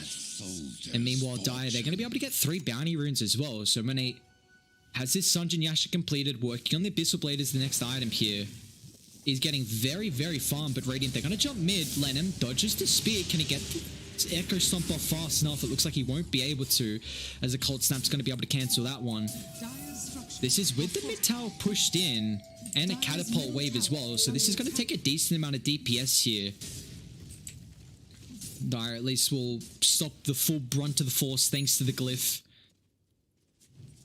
This is still a very important tower for them to protect. I'm surprised they're not rotating more heroes at all. In fact, they actually see them down bot. BoBoKa with the tornado into the relocate setup here. It's going to be another hero dropping. Nicely done. There's going to join the mid though as Monet. They ping it out. I mean, this Ira is relocating back to the tier 1, so I don't think they'll be able to put any pressure on that. Tower is under attack. Invisibility. Yeah, Dire really aren't wanting to make movements. They seem pretty content with just, I mean, this net worth lead has continued to excel with the space that the Alchemist is getting. Because you have this Medusa who doesn't want to do anything across the map, like that's just one hero from Sparking Arrow that you can't join with. So you kind of see that Ira's playing with the Mars in a way. Like if they... It is slowing down God King's farm. We have seen September play a lot with the Mars this game for the relocate potential and then kind of playing away from God King. So God King isn't really getting that help with the overcharge every now and then to farm some of the stacks. He's going to Midas as well. Is this really what you use Serpent Wards for? I mean, I guess he's going to farm it before the Alchemist gets here. He really wants... well, Radiance, they're going to move over. They've got this Observer underneath the triangle camp, so BoBoKa is under threat here. He's going to end up dropping. They'll even farm over the Serpent Wards as well. Oh, who's neutral items? Medusa got both of them. The chance of LaNm getting an Echo Stomp to kill one of the Ancients, that'd be so slim. So another nice pickup for Radiant. They are 7-5, but they're down 5,000 net worth. Thank you. It's a dead even win chance. Wow, I feel like that's not something you see too often, especially 17 minutes into the game. But one thing to keep an eye out on, you know, even though Aster, it's kind of like an inflated net worth lead just because of the Alchemist, but they're gonna smoke up behind him. Monet with the BKB. They're gonna try and wrap around. Scan does connect. They drop the ward, but who can they catch here? Really nice scan timing from Radiant. If they did it like a second late, then Mars is probably up on the high ground. It's going to get melted and God King. He's going to move forward. They get the Hexus up. Medusa's a very difficult hero to be able to bring down, especially with Io on the backline as well. So BoBoKa is going to try and run away, but the Shaman doesn't really have the greatest movement speed, so he's going to end up falling as well. It does give Monet enough time to be able to take the tier 1 tower mid, so that's going to be the second tower claimed here from Team Aster. But it's going to cost them the life of the Shaman. As Medusa is still getting farmed, like almost has the Dragon Lance. Dire are scanning. They're doing a very good job, honestly, to be able to find the farm. Like, I mean, you take a look at the claws. It's to be expected that, unfortunately, Lesh not hitting the BKB timing with the Alchemist might make them think twice about taking engagement. Top Monet. Uh-oh. He's able to get the BKB off, and now with the Chemical Rage as well. He's going to be fine. Really nicely done from Monet. I mean, he has to force out the BKB there, so farming a little bit too aggressively. Looks like he's going to be alright. Elk's cruising along. 10-second BKB charge, but you know, if it's going to keep you alive, then, you know, it's well worth it considering how much gold he would have gave away. I mean, he's 1-0-223 last hits.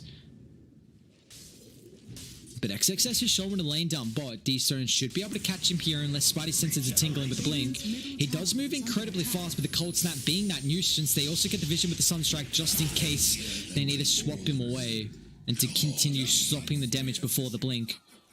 Nicely done. Getting that relocate, helping out. Dire opting to try and do something about this bottom fight, however, BoBoKa, they've got the ward, they find the Invoker. This is a very important target. The shackles are still there, but it was swapped into the stun. And our Radiant are out. We are not seeing this blink really pay off from starter. This blink has honestly done nothing this game. Oh, flyby. He can kill. Well, actually, doesn't have the arena, but now with the Sunstrike, it's only 3 points up in the Exort, so the damage isn't too much through the roof. Yeah, this starter blink has felt very lackluster. Radiant have just been able to play this game pretty much for free. Like, DD hasn't caught anyone with the Yules. Shaman's range, like, even though he's got Aethelin, still doesn't have, like, running into the middle of the fight with 1000 HP and 355 movement speed feels pretty rough for a Shaman. I know you got to be careful because Radiant can definitely think about taking Roshan. It is very difficult though against Dai just because of the potential of an Elder Titan just disrupting that. It's so annoying to take objectives against an Elder Titan. This hero just constantly spamming out.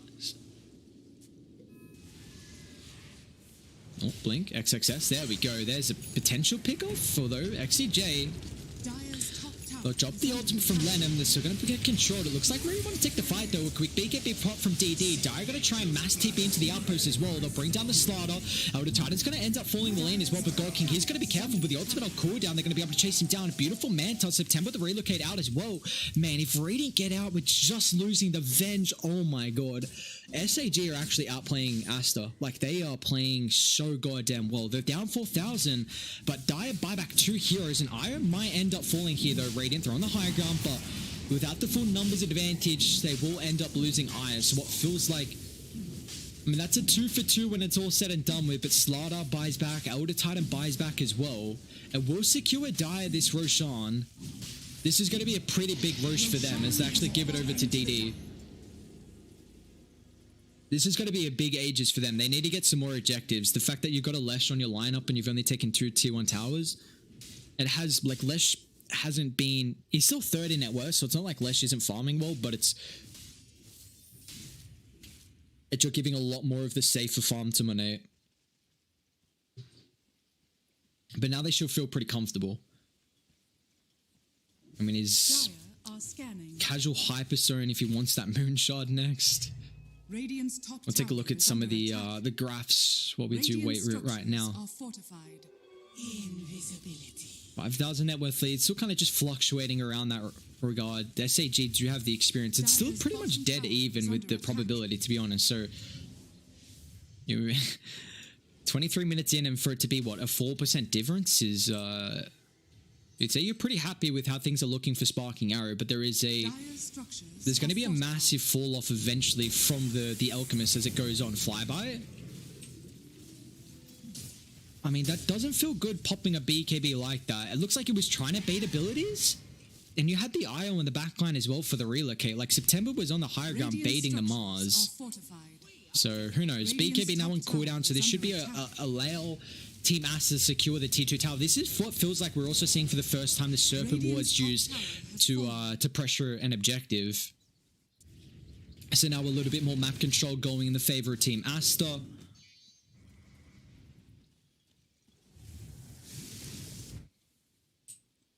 They are going to see Medusa and Invoker both down bot here. Ire doesn't have relocate. Keep that in mind. They can kill them off. Radiant, they're trying to link up with this smoke play, but they might be a little bit too late. There's the stun! XXS, he finds both of them. They need to try and bring down Dstones at the start of the fight here, but it looks like XXS, he could be in trouble. They get the cold snap back with the constant stun lockdown.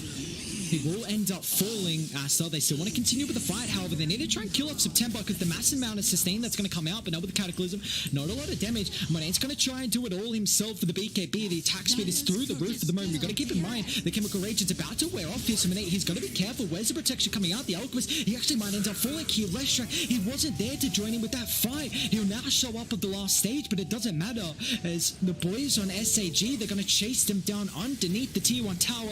BoBoKa throughout the east and tree line. He'll get one more right click in from Flyby, and even LaNm's going to get brought down from September as well. This is looking scary. This is looking really scary now from Team Aster. That's about a 2,900 gold swing. And now you're going to give away a tier 1, tier 2 tower? Like, what's happening there on Dire? The Lesh TP's back to base? I saw him running from base, I think?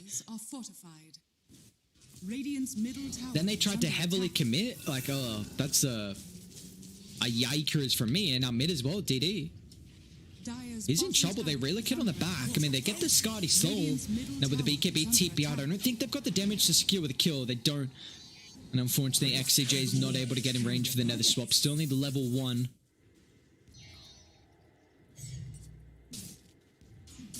But man, this game is completely swung in the favor of Sparking Arrow. Now they've got a decent probability to their favor. Things are looking good for the boys on raiding as how they're looking to punish them. But the fact that you get rid of, I mean, Dire still have Aegis. Okay, firstly, you cannot jump Medusa and you have to kill Io. They are not killing Io. They are not killing Venge at the start of the fight. They're not killing the Invoker. Who cares about the Medusa? Literally leave the Medusa, kill the other heroes this game. Oh, Flyby? I mean, you're stuck on the high ground. September doesn't have relocate either, so it looks like September's in trouble. And now they're going to be able to cancel the blink as well. So, I mean, Cataclysm comes through. It forces BoBoKa to stop the shackles. So Flyby can actually go for the BKB TP out. Nicely done. I mean, Cataclysm, it's a relatively long cooldown. But you do force out at least, yeah, because you Cataclysm makes the Shaman stop the shackles. So Mars is able to dip out with the BKB TP. Dire are now going to be able to take a T2 tower down bot. I feel like Force is going to get picked up on AT as well. Okay. So a little bit of a decent fight for Aster as they're going to pick off into a tower. They don't really use too much for it. Pretty much only Serpent Wards for that. And meanwhile, Monet, he's getting closer and closer towards Abyssal Blade as well. But Radiant, they could be up trouble up top, but it looks like Spidey senses are tingling. So they pretty much get nothing out of the Aegis. Actually, I think they've got 2 tier 2 towers. But the fact that Radiant are neck and neck in this game, like Medusa's really starting to get out of control. 2,400 HP, about to hit that level 20 talent. You've got September as well with Greaves. You've got a Vengeful Spirit with the Vlads. It's such a good Vlads game as well. And Radiant are going to make a movement here. They'll find the Shaman. That's a nice target to bring down with the control. They're even going to drop the arena, just kind of zoning back DD. But look at the damage. You've got to be careful with your Scepter out controlling God King. Now with the reinitiation on top of the backline, XXS trying to control up the Eye, but won't be able to do so successfully. Now Monet as well, but his Stone Gaze up, and now he's got to be careful. The damage coming through from God King. They're going to force Monet back, but now with the swap as well, Monet chucks out the Abyssal Blade, but he's getting constantly chain locked down without the protection of the BKB. So Aster, things are not looking good for the boys on Dire. They've kind of gotten out of this win condition of the Alchemist, and now Elk just kind of running at the Medusa with Stone Gaze. There's nothing you can do. Is this it? Like, now going late feels very rough. Dire's middle tower has fallen. I mean, Sparking Arrow have to be so happy with how they played this game already. Like, you see, what, a last pick Alchemist, which is always like, oh, guys, did we just get elked? And then they're like, no, boys, we did not get elked.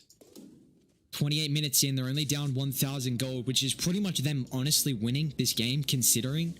Like, the Elk's net worth now feels useless, and even DD mid might have to pop the BKB. Flyby missing out on the arrow, but the team's wrapping over. Now he drops the arena as well with a magic missile onto the Cataclysm. Your Scepter will be used defensively, but DD back down to delivering and now joined in the afterlife after the Your Scepter. Dire's bottom tower has been. And now they're just going to walk up higher gun. They want to force out the buyback on the left track. You can just put God King up forward. They are lacking some creeps, which are about to come through from the middle wave. But I mean, look, you just literally dump everything on God King. Like you got Solar Crest, there's Vlad's, there's Greaves, you got an Io on you as well. But now with the wraparound, this is a nice movement coming through if they can burst down the Io. But a beautiful swap. XXS on top of the backline here gets a connection on top of September, but it's not going to matter because the damage coming through God King forces Monet inside the base with the BKB pop. He's getting the HP regen thanks to the chemical rage. Monet's going to be able to just stay alive with a slither of HP. But Radiant, they use barely anything there. An incredible movement from Dire with that wraparound. They know how important the IO is, but once again, this Vengeful Spirit just keeping him alive with the swap. They're going to go back in though. Mars getting controlled up against September on this IO play, making it so difficult for Aster really to jump anyone. So it's going to be a melee Rax now down mid.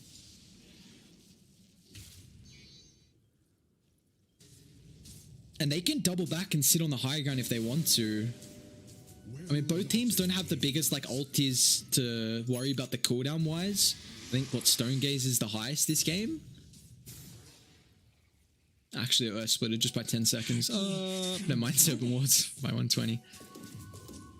But yeah, both teams, it's not like this full team fight sort of lineup, but I don't know. This is we've highlighted for a couple times now that on Aster you have to kill Io Venge. If you jump Io, then Venge saves. If you jump Venge, then probably Io saves.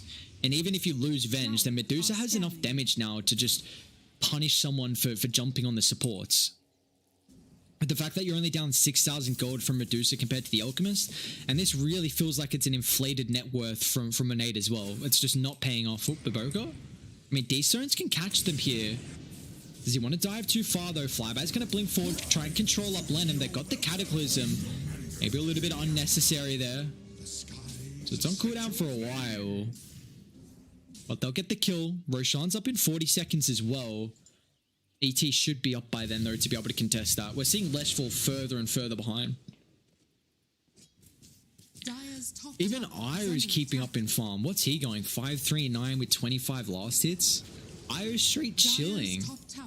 This has been a really good Io performance from September. I mean, even if somehow Sparking Arrow don't win this game, Io will be banned out first pick. Oh, Monet? They got the relocate. I mean, he's only really got the start. I mean, he probably might just have to BKB into the TP out. He's getting chased down, but they still have to swap to be able to cancel that. You'll use it once. There goes the secondary BKB. He runs pretty fast with the last swap. Now Monet with the Abyssal Blade gets some distance. BKB's about to wear it. Now they should have the control coming through. Even the damage, man. Medusa with the MKB just shreds down the Alchemist, and he does have a buyback, but you don't really have anything to force it out here as DD. He's just going to run forward, but that's actually just it. Aster, they're going to call it quits as Sparking Arrow have an incredible game one. Man, this was a... Sparking Arrow looked good. Like, they look really good. They took down Invictus Gaming yesterday 2-1. And now taking the game one off Aster, where I thought this looked like a really good Alchemist draft where you just come online before the Medusa. But that there was a couple of things that, firstly, that Lesh making the rotation top instead of bot at the start of the game. Or I should say, like 7 minutes in to get the kill on top of the Io. Instead of going bot, taking the tier 1, forcing the Medusa in the jungle. Like, I feel like that really slowed them down. Because that would have been... Because you did that movement 2 minutes later, but then that's a couple extra creep waves that Medusa gets, and also Medusa gets away with their life. So you take that bottom tower a little bit later than expected, and then it allows Sparking Arrow actually to trade with the top tower, and then they kind of just played cat and mouse. It just felt like we've seen some very mediocre Slardar games, and then we've seen some absolute poggers Slardar games as well, and it just wasn't a good game for XXS. It was one where he never felt like a foothold of this game. He had a blink super early, but just didn't do enough with it, which is where we saw Mars. Actually, that first item blink for him was super, super strong. And honestly, big props to Dstones, big props to Flyby as well. What they were able to do with, getting the jump and making enough space so that Medusa, so that God King could get the farm required to take this game. And in the end, they kind of get out of that threat of time where the Alchemist has first ages and an inflated net worth over the Medusa, who needs a lot of farm to come online. But They just find the pickoffs. They hold out the game. A beautiful Venge IO opener, which we've seen a couple times now from LGD, and Sparking Arrow are doing it themselves. So firstly, heading into the next game, I think Team Aster, they're going to have to identify. They can definitely play IO themselves on Aster. So if they've got first pick, they might pick it up themselves, or we'll probably see them ban it. We might even see the Venge get some priority on the ban as well. And this could potentially allow Sparking Arrow to get the slider or something like that, because of how rough they kind of performed. But this is the key thing, because Sparking Arrow looks so good on those two supports in their draft. It's really going to change up the next game on how Aster have to set up for that game 2 victory. But they're now under threat here of just getting 2-0'd from Sparking Arrow after a beautiful game 1 performance. They're going to be able to take down the sneaky Alchemist cheese draft that is. And in the end, Sparking Arrow 32-minute victory. We'll take a short break, guys. Game 2 should be right around the corner.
The potential of the Eye of Venge getting banned out, or if Team Aster have first pick, they'll probably try and play the Eye themselves, and they don't even do any of that.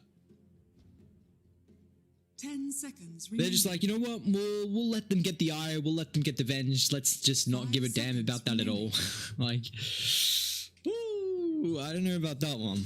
I don't know about letting the Eye of Venge go through once again. They're at least going to swap up this opener, so it is going to be a little different than what they attempted to beat it with last game. But like, man, oh man, at least it's different. They got a Phoenix, they got a Beastmaster. XXS is a very, very good Beastmaster player, and you can never say no to a Phoenix as well. So the one thing that I see at the moment, at least with this draft, is the fact that the Venge doesn't have a very good way as a support to be able to kill off the Beastmaster summons. So that's always going to be a pretty big factor here, where you'll have to kind of rely on your carry to do so. So I think like a Sven might have some factor. They banned Clinks in both games now, actually. Sparking Arrow, which is interesting. I mean, we haven't seen Team Aster yet throughout the group stages, so no real information on them. But Clinks banned in both game 1 and game 2 in the second phase, just making sure that Aster are unable to pick that one up. I guess it's really nice to help kind of pick off the IO and pick off the Venge on the back line here with the Clinks. But in regards to this though, well, you know, being available, they only banned out the Drow. The TB got banned out from Sparking Arrow, so there's two of the big heroes to pair up with the Vengeful Spirit. I really feel like this could be a potential Gyrocopter. I like Gyro, but Iro Gyro is always, you know, that's pretty much the only time you pick the Gyro. And then it's very, very good against the Phoenix. Against the summons for the Beastmaster is pretty good. And then against the Phoenix as well, you've got the Flak Cannon, so you can be hitting the egg and you can be hitting the rest of the team as well. Monet spamming Clinks. Okay. See the Dota buff actually. I guess I can always take a look and see what my boy's spamming. But even then, I mean, this is the thing about the clockwork that I like a lot is that it gives you a potential to be able to get on top of the Venge and an Evoker. And they go for, okay, they pick up a cheeky old Dstones Invoker again. Interesting. I mean, he played very good last game, and they how have Aster not banned any of the same heroes out from last game? Like, I actually have no idea. Templar Assassin. They let Iro Venge in, they let the Invoker go through, which works really well with this line. They running it back? You've got to ban Mars, right? Like, you can't let Mars go. Oh, Mars is already banned, actually, first phase on Aster, so never mind. They're not going to have the same draft. Okay, so what we saw last game with the Weather Mars, it's going to fill the same pool of they need this active hero to set up for the relocate, and they need some team fight as well. That's what you really need right now from Sparking Arrow. You can have the Invoker to find these pickoffs. 5 seconds but you're going to need a you're going to need a position 3 hero to also help out as well, because if you don't have that, then you're just gonna have Medusa Iro farming, that you're gonna have Avenge. It's pretty much the same issue as what I had kind of last game, but that's where the Mars and Invoker really comes into play. And they also, like, this is a pretty good TA game too. Like, you don't have a way to deal with the refraction.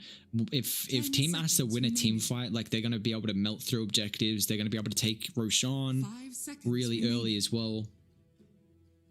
So, I mean, Aster banning out the Mars in the first phase means they won't have to worry about it throughout the later stages. I'm trying to think of what they could pick up here, though, to fill that role in the Mars.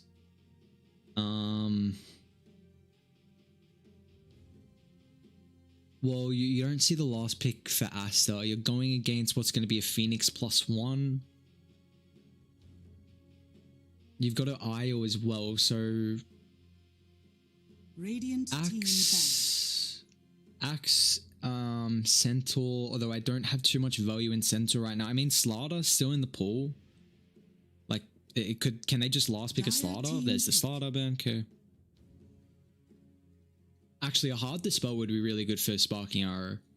Get rid of the Roar, get rid of the Clockwork Initiation with the hookshot. There's not a lot of kind of, and that gives them more sustained, like whether you go like any Legion, Abba, or Omni. I'd always favor Legion as someone with, because that gives you a little bit of initiation, and then you have the Invoker set up as well. 5 seconds remaining. Or they can go for a little bit more team fight orientated. Something with a big ulti. You could honestly Underlord, not a big ulti, but they're gonna Bloodseeker. Okay.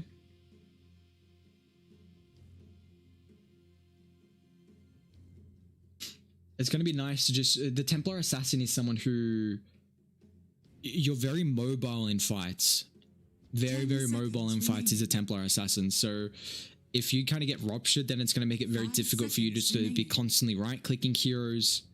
You don't really have too much Where's the synergy with the Q this game for the Bloodseeker? Like Invoker, yeah. There's not much, honestly. I'm intrigued to see how the Bloodseeker works this game. But last pick on Aster, looking for a position 1 here. There's not a lot left. I mean, AM, Troll, Weaver, Clinks, Terrorblade, Band, even the Lifestealer, PL, and Drow. So some heroes in the pool. The cheeky old Sven is in the pool. Again, it's someone. It needs to be someone who can just sit in the middle of the fight. Can they Arc Warden? But that's an Arc Warden TA. It needs to be someone who can kind of just sit and right click. The reason why I said Arc Warden is because it's a good matchup versus the Medusa. But apart from that, yeah, it has to be someone who doesn't care about the Bloodseeker Rupture. And they're gonna Monkey King. Choose your hero. Okay, so it's a really good lane matchup. The Monkey versus the Bloodseeker. They don't have... The one thing I'm worried about is that if Sparking Arrow can just disengage out of like the Phoenix Egg and the Wukong's command, like you don't have too much lockdown. Like it's just Roar and Cog slash Hookshot, and you can always swap to dip out. I mean, they deal with the Phoenix Egg really well because you have IO buffing up someone's attack speed. You got Invoker's Alacrity as well. So, I mean, I'm not a huge fan of the Bloodseeker this game, especially now the laning stage is going to be pretty rough for him. He can always kind of, like, you just pick up Bastion, try and secure your range keeps with the Blood Right. He's also going up against the Clockwork in the laning stage as well, so that's a lot of pressure, a Monkey King Clockwork.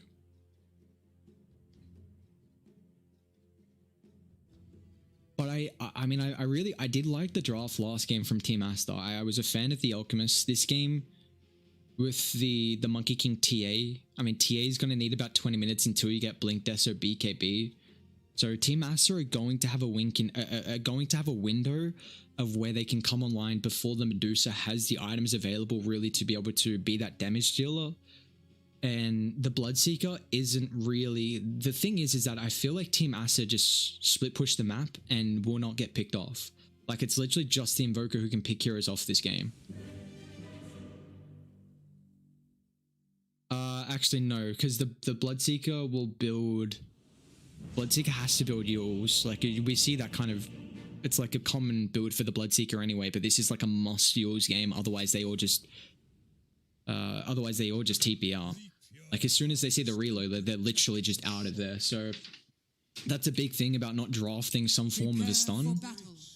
But regardless, they literally get the pretty much identical draft just with one hero swapped. Radiant leave all these heroes in the pool. Radiant themselves have a completely different draft, so we'll see if this is going to be a way for them to secure this second game victory and force the game 3. Well, they're going to make a pretty aggressive smoke maneuver through.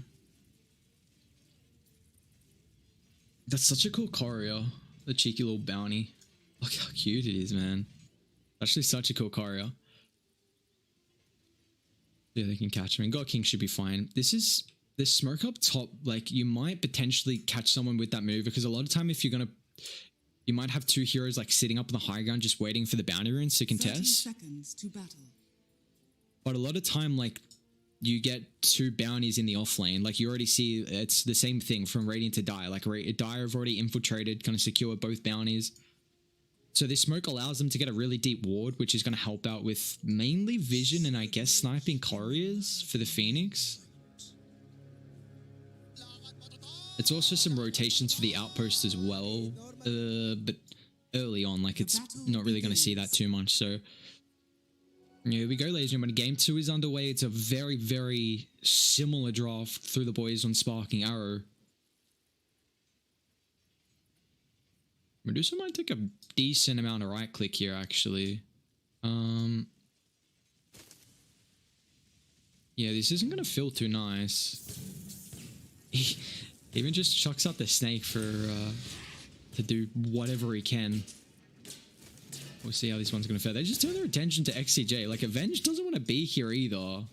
He also eats... I mean, he's going to have to double tango his way through the trees, and BoBoKa's going to make sure he does that. Yeah, so that's two tangos now that he just used. One filling up with the slot, and they're actually going to put IO top, so they see the tri-lane. A lot of time though, like Radiant, well, they know the Monkey King, actually sorry, Beastmaster's down bot, so they go with the Monkey against the Medusa. I really like this. I take what I please. I think it would have been fine. Actually, I guess Medusa, once you get levels, you can push the Medusa out of the lane pretty early on, just because of the boars at a higher level. But I think Monkey King in a lane, like, this is really squishy. Double ranged against the 2 melee. So you should have a pretty good performance here. And meanwhile, mid, Dstones bring DD super low. Matchup, Flyby should be fine. I mean, he's got the Blood Right. You can also kind of deal with the summons as well with that Blood Rider. I mean, I guess you can kind of just run out of the AoE a lot of the time. But yeah, this matchup down bot should be fine. Mid's going to be, I mean, it's definitely one of Dstone's best heroes is this Invoker. It's actually top lane, but Boka's falling pretty low. Might even just lose the Korra instead, as Clockwork tried to run underneath the ward to snipe someone's Korra, but in fact, he just, you know, got his own Korra killed at the cost of it. But they can trade incredibly well. Like, levels is pretty important for them, but there's not a lot of damage that's going to come through Dire. They're really just going to try and secure God King's farm.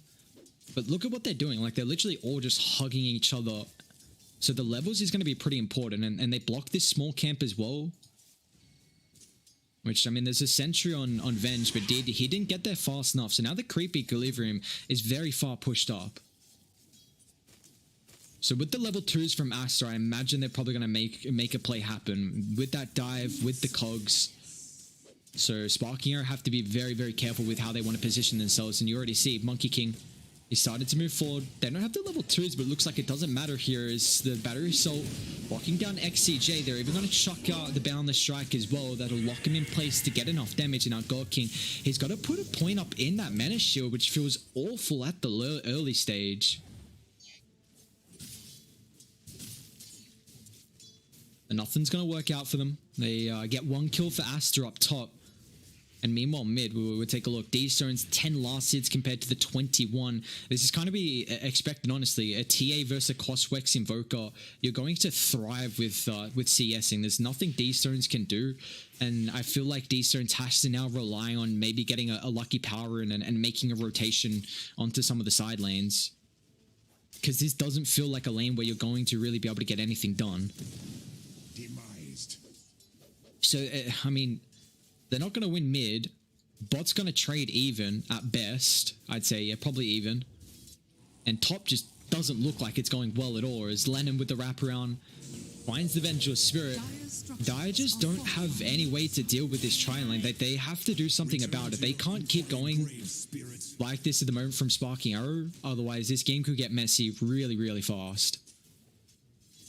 They still, I mean, they've finally de-warded the camp, but it's 4 minutes into the game where they haven't utilized that small camp to pull. So God King's been farming so far away of the base. And now with the cogs, I mean, they're just going to lock him in. Monet sets up, able to find the Jingu stacks. And now God King gets a little bit of health back thanks to September stick charges, but it's not going to matter. All right, you've got to leave this lane. You have to get out. Because is it worth giving Flyby such a good start?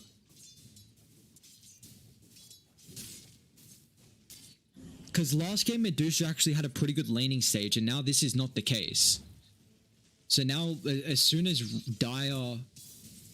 I mean, Radiant are going to be able to find... Like, TA's literally just going to free farm and have such a good blink Deso timing, where you can have Monkey King be active with you, you can have the Beastmaster be active with you as well. I don't know, I'm really worried. You know, luckily enough, they put God King down bottom, and it looks like Flyby is going to kind of play as more of a support at the moment until someone comes down to protect the Medusa. Blessings.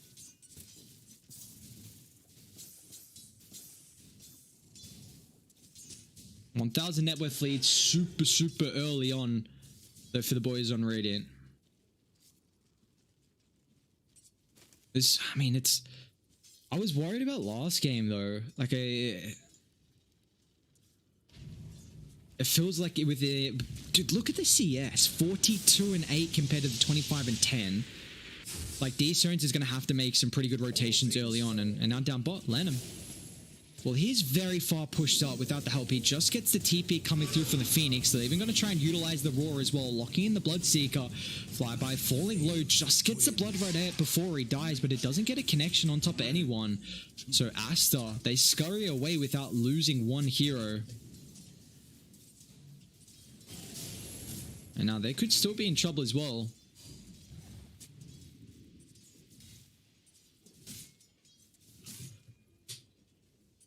What's the monkey? Top tower is under attack. Yikes. This is such a high net worth lead already. It probably got to be close to like 2k. Yeah, this is really rough. I mean, how do you stall this game out though? Like, you Venge and Ire don't shove lanes. You don't have... Like, you don't have playmaking capabilities as well on your team, which is another big factor.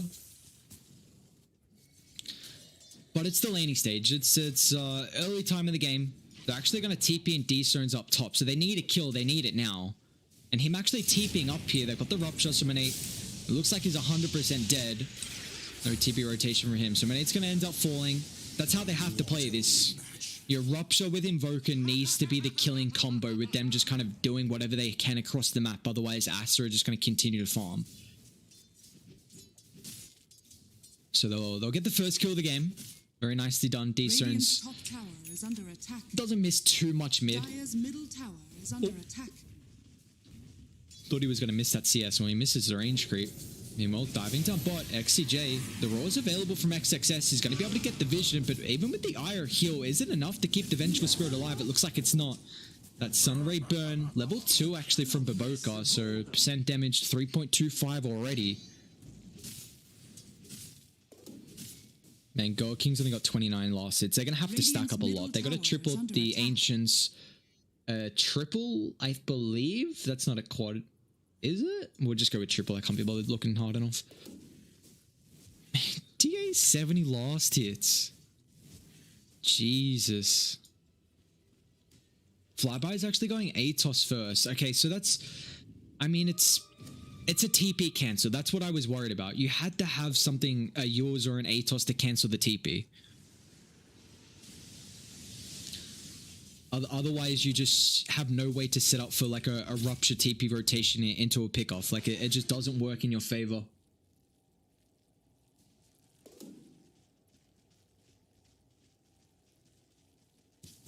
The thing about making something happen up top, though, I mean, Flyby is pretty hard to kill. Like, you just drop the Blood right on top of you. He's got 1300 HP as well with the stats. Treads, Crown, Magic 1. I wonder when you want to put XXS in a different lane too, because the fact that he hasn't taken a tower, like, taking your safe lane tower is a lot more difficult for a Beastmaster. It's just easier to defend. Boom, there it goes. So getting that objective early is going to feel pretty nice, but I mean, it looks like Dai don't feel safe to be able to contest it at all. Like, Medusa's going to fall back to the jungle, but remember, picked up the that early point in the Menace Shield, so it is going to slowly hinder the farm. And up top, Monet, once again, they're going to try and follow up with the Rupture here. Just constantly getting chased down and won't be able to utilize the tree dance. That's a very nice pick-off coming through from Sparking Arrow. It is going to cost some control of this bottom side. So the T1 tower, oh, actually, they glyph it up and they TP in. They want to try and take the fight here. September is a bit weak, doesn't actually get the distance with the tether on forward, so still stuck inside the cogs, and the damage just isn't there with the Bloodseeker and the Venge. Although BoBoKa falling low, it's just going to allow Flyby to run in forward. He's getting healed up, so slowly stopping this first movement speed, but and especially with the Fire Spirits as well. How does he stay alive? What? He actually lived. And now LaNm scouts the stack. Oh, if they take this stack, this game's actually a big yikes. Dude, he's actually going to get the stack. Oh my god, he's going to get the bounty as well. Dude, this is so bad for Dire. They actually just gave away a triple stack, maybe a quad.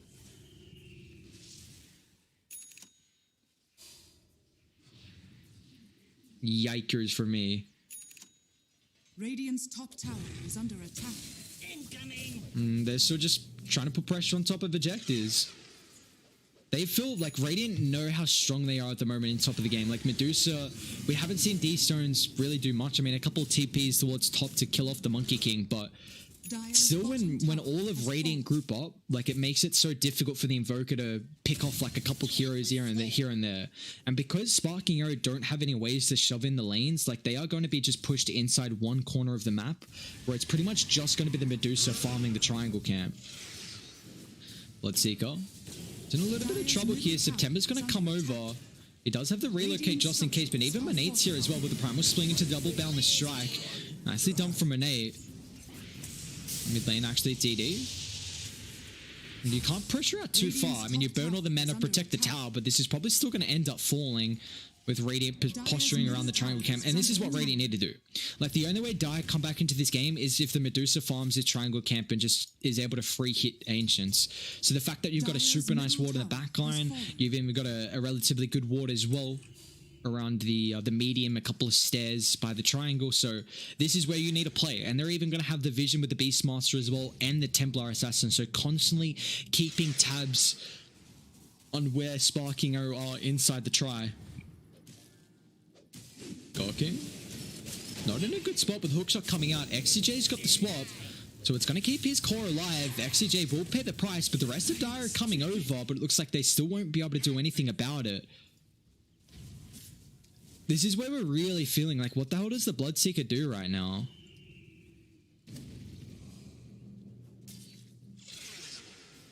Like, you chuck out a Rupture.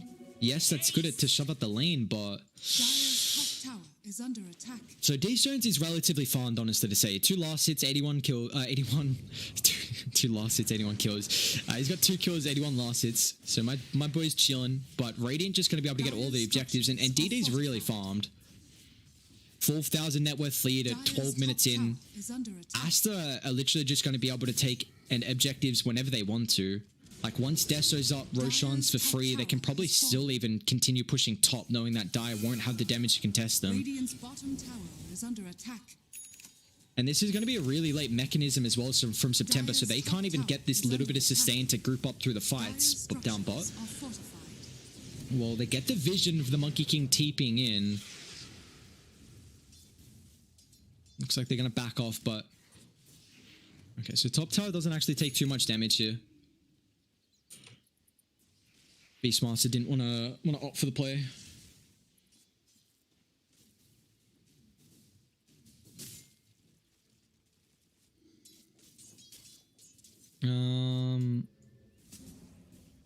What's God King got? Yasha in a little bit of gold, dude. He's level 7. Far out. A lot of farm from Medusa comes from your level as well. Like, just getting that split shot max out, the 80% outgoing damage. Dude, they are so far behind. What's the experience different top lane, actually? Swap away. DD, he's in trouble. This is a very big pick-off. DD's been free farming the entirety of this game, and it looks like they're finally going to be able to punish the Templar Assassin. It does cost them, though, with Medusa falling. As soon as they recognize that Sparking Arrow have made a heavy commitment to kill off the top Templar Assassin, it left the Medusa solo underneath the tier 2, and Aster even going to be able to punish out the IO as well.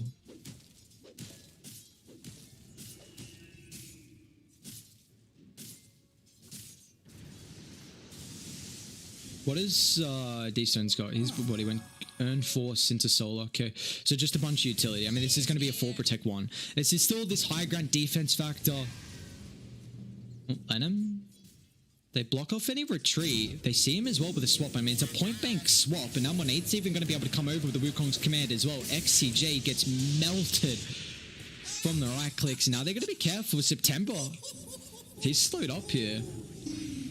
Oh, actually, now they got to pop the egg. Can Dstones utilize the alacrity here? They're going to use the roll, but it's not going to matter. One more right click just in time. And now with the tornado onto 2. They're underneath the tower. You got to be so careful here. God King's even going to run over as well. The drop the Sunstrike is the damage enough for the Beastmaster. It's not, but it looks like Monet will fall. All right, there we go. Sparking Arrow, very nicely done. They get the Phoenix. They get the Monkey King. Quick fingers from Dstones, forcing Aster to feel like they had to protect the egg.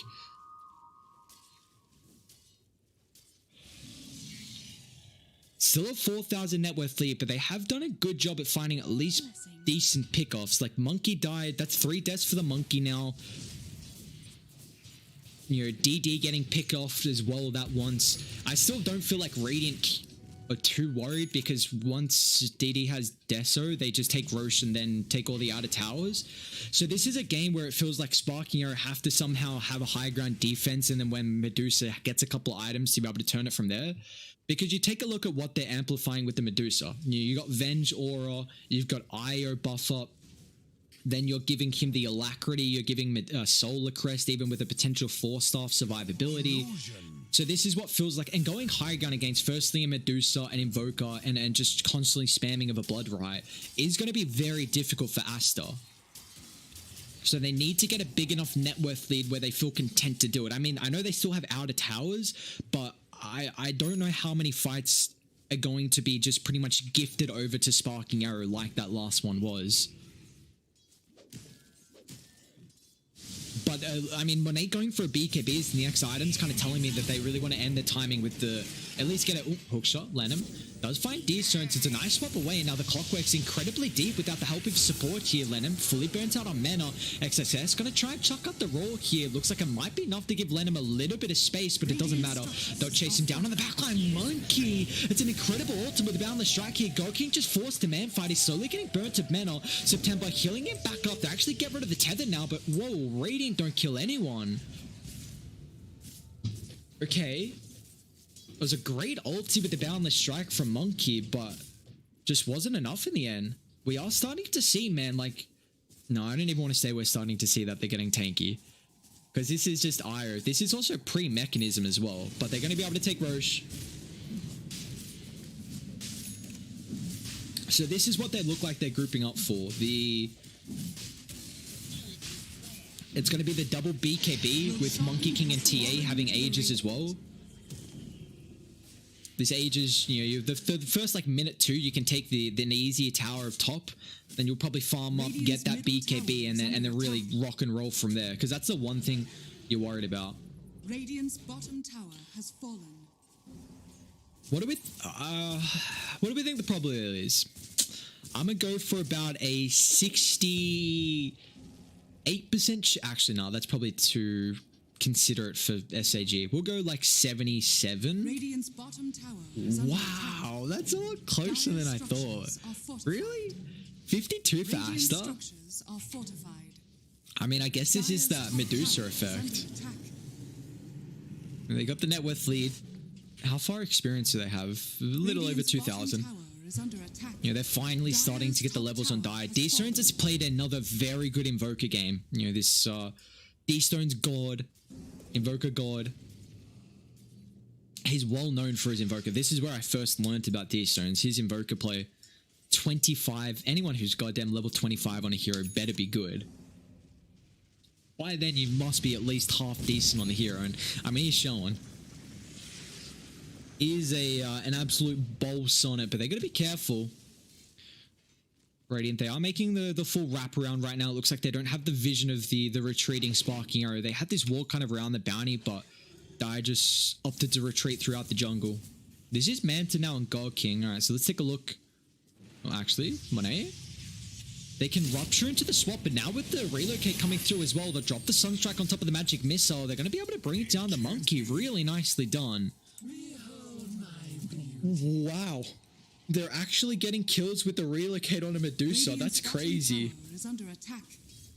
That is actually so big from Dai. This is what, 4th pick off of the game? And one thing that I haven't brought up just yet, XCJ. Ooh, they cut down the trees. Can he get the roar off just in time? So they'll lose the Venge for it, which is a little bit unfortunate, considering you get, what, the gold on the Korra in 217 for XXS. But is now going to give at least Dara an opportunity to get outside the base. Although Radiant looks like they want to mass TP top and contest this with the potential of the bounty runes coming up. Middle tower is under attack. Yeah, sorry. What I was going to say, the Monkey King, he went for a 4-1-4 build, which usually we see a lot of 2-0-2 in the laning stages and then back to maxing out the Primal Spring. So Monkey is really falling behind in net worth because he's a hero who doesn't have a flash farming capability. One, he hasn't itemized for it, and he hasn't really gone for a skill build for it either. Dire, please don't walk up that high ground. Dire's turret has been Oh killed. god, I don't know if you want to be there. DD's got a double damage during Gorking. They need a swap. They need something. He's down at the low ground, but he's still about a third HP. September's going to heal him up, and now with the Sunstrike, LaNm's able to stay alive. Monet drops the Wukongs. It's in a decent choke point here. Gorking somehow still alive, but they get the swap. It's on the high ground, so Gorking will... Oh, reload! Oh my god, how does no one die? What? And he might be able to tether too. I mean, DD's going to do so much damage. They don't have Boundless. Oh, they got the Roar. Okay, DD now on top of the backline. They tossed up. They got the Age of Tsunade in a minute 30 here. It's pretty tanky. They got to be careful how deep they want to dive here on Aster. There's still a tier 2 tower.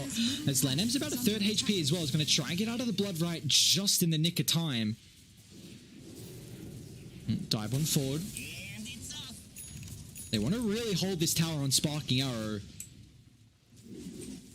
It looks like, unfortunately, it's going to be in deny range. Oh, tree. Cut down for the Monkey King. He's going to get stunned up. This tower is starting to get hard to take.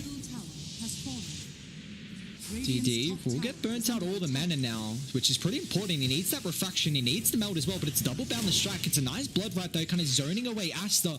They've got to use the blink defensively from DD, so now this can give Dire an opportunity to run forward, knowing that the Templar Assassin can't counter and jump the backline. Okay, so Dire, I mean, that relocate keeping Medusa alive was goddamn poggies.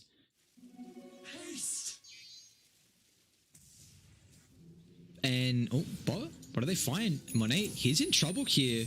Still doesn't have a BKB. Oh my god. I mean, he just buys it, but... Yikes, man. Like, this game from SAG, they're doing really well to hold this. If Gorking gets Scardy without them losing a set of racks, I would say the probability of them taking this game goes up pretty drastically. You do have to be careful. Like, he's farming super aggressive right now, but I have 4 heroes. Radiant, they're gonna have a 4-on-4. Do you really need the supports not to get picked off at the start? Like, it's a lot of their sustained blink forward. September, they should be able to bring him down. They are able to get the defensive swap. Now Gorking gonna try and turn as well with the Atos, locking in the Templar Assassin. Is still able to utilize the BKB. Gorking's completely out of mana as well, but now with the Tornado, controls all 3, sets up for the blood right as well. BoBoKa just gets the echo on top of the backline here. They're fully gonna heavily commit, and our XXS will fall as well. DD jumps straight forward, gonna try and clean off Gorking. He needs a side blade to clip, and it does. Beautifully done, but once the consequence of Monet after the respawn gets to bound, the strike is gonna be able to lock them all in. Tops the Wukong's command. There's nothing that guy can do. Dstones is trying to scurry himself away. Monet pops the BKB. Flyby actually gets a kill off. That's DD falling. And Dstones might be okay. He's running really low on mana, which is the big thing. Can he get enough? No, he can't. The boundless from Monet. Oh, come on, you're dead already. Okay, so a pretty big fight. That's a 3-for-4. Radiant get a bit of a gold swing. That kill on the TA is, what, 445 gold. Monet gets a nice little swing on the Invoker kill as well. But that's a pretty big fight. Honestly, like, yes, died, don't come out ahead. And you get the Medusa who hadn't died in a very long time. But that, honestly, I would say is okay for Dire, because you don't lose any objectives. And now you even have a Halberd as well, which is so good this game for the Bloodseeker. Bloodseeker's played a really good game. Early on, I felt hit or miss, but they were able to get a couple more relocate pickoffs than I really anticipated. But this game, once again, I mean, it's still just on the ages here. Let's take a look at the BKB. I think it's just 9 second, and I believe 9 for TA. Yeah, both 9 second BKBs. So they're going to try and smoke up Dire. They push down bot here. They might be able to pick off Flyby. We'll see if they can get the initiation, though. They find the visions. I believe Flyby is 100% dead. Oh, it's going to give them an opportunity to try and shove in the rest of the lanes. They might not get any bounties, though. Oh, XCJ got 1. Man, you got to dip out a bot. Where did they... Oh, they actually TP for the bounty top. They not want the other? I guess he wants to farm the Ancients. They're going to keep Gorking here. Because they're coming back in. Double TP. They got the vision with the ward. Nicely done. I mean, you dropped the ward there to pick off September. That's underneath Sentry as well, so that will eventually get de-warded once the creeps come through. This net worth lead, I mean, it's still holding at the moment. 5,000 for Aster. Probability is actually in favor of sparking it. Oh, XCJ. Oh no, brother. Be so careful. Oh, he went Hurricane Pike. Okay, just a little bit better positioning. They're hunting DD here, who might actually just run into the Templar Assassin first hand. DD gonna blink straight on top of him. Chucks out the magic missile. Dire coming over. Dstones now forces out the BKB. He's gonna TP out. You're okay with that. I mean, that's your 9-second BKB charge now down for a pickoff. You probably, I mean, you were making a movement there to get that kill on TA, but Venge dying for a 9-second BKB, I feel like you're okay. Because now you know that she's away from bot and won't have this if you want to quickly contest a bottom fight. But they're going to smoke up. Roche, Dive got tabs of this. Radiant aren't aware this is happening. This is a nice smoke movement though up to the top side. This is going to be a hard kill though as Die. They're bringing the numbers. Oh, smoke on up. They find God King, but he pops the Stone Gaze instantly. Now LaNm's got to be careful. Can he hookshot disengage? He won't be able to. Nicely done from Dire. They know that Roche is up, but I don't believe they have the damage. I mean, they got the Wave of Terror minus armor. Do they have a medallion? They got the Solar Crest on Dstones. Can they take Roche? I don't think so. This feels very forced if they try it. Like Wukong's Supernova inside the pit feels like a bit of a yikes from me. That's a nice pick-off. Just continuing to delay this game. Like Medusa is keeping up in the net worth. So is the Monkey King. So is the Invoker as well. Now they're actually going to smoke up and try and sit behind the Medusa as she wants to put pressure on top of the tier 1 tower. And Dstones, he's hunting. Radiant's middle tower is Won't be able to catch out the Phoenix. Radiant structures are fortified. What is... They're all alive on Radiant. They got to be careful if they can burst down the eye. That's a massive target to be able to start the fight. But now with Boundless Strike as well, locking them both in. They don't have this forward protection. It's a beautiful engagement with the Boundless just locking them inside. The Wukong's God King can't do anything. That relocate actually, September puts himself in just almost worse of a position. Man, what a fight. That choke point where the Wukong's command with the cogs knocking away any retreat, and Radiant are recognizing September dies after the relocate. I mean, Radiant are recognizing that these supports are doing way too much. You have to kill Io and you've got to kill Venge. Like, these heroes have to die to start, and they did just that pretty much. A 3 for nothing as they have an incredible jump. It does feel like if Medusa doesn't have ulti, then these fights... Because Radiant have, like, the Monkey King's going to be in your face, TA's going to be in your face, like Clockwork, Beastmaster. So all these heroes just kind of running at you stupidly can really, really pay off if you've got Stone Gaze. So we can see them if they dive too far there, but I believe Stone Gaze wasn't available for that engagement. Was still potentially on cooldown from top, or even just burned out completely all of the mana. Poor old Hawk. Oh, here we go. Aegis claim from TA. Almost has this Daedalus as well. And Monkey King... Who's holding the cheese, actually? It looks like the Beastmaster's holding the cheese.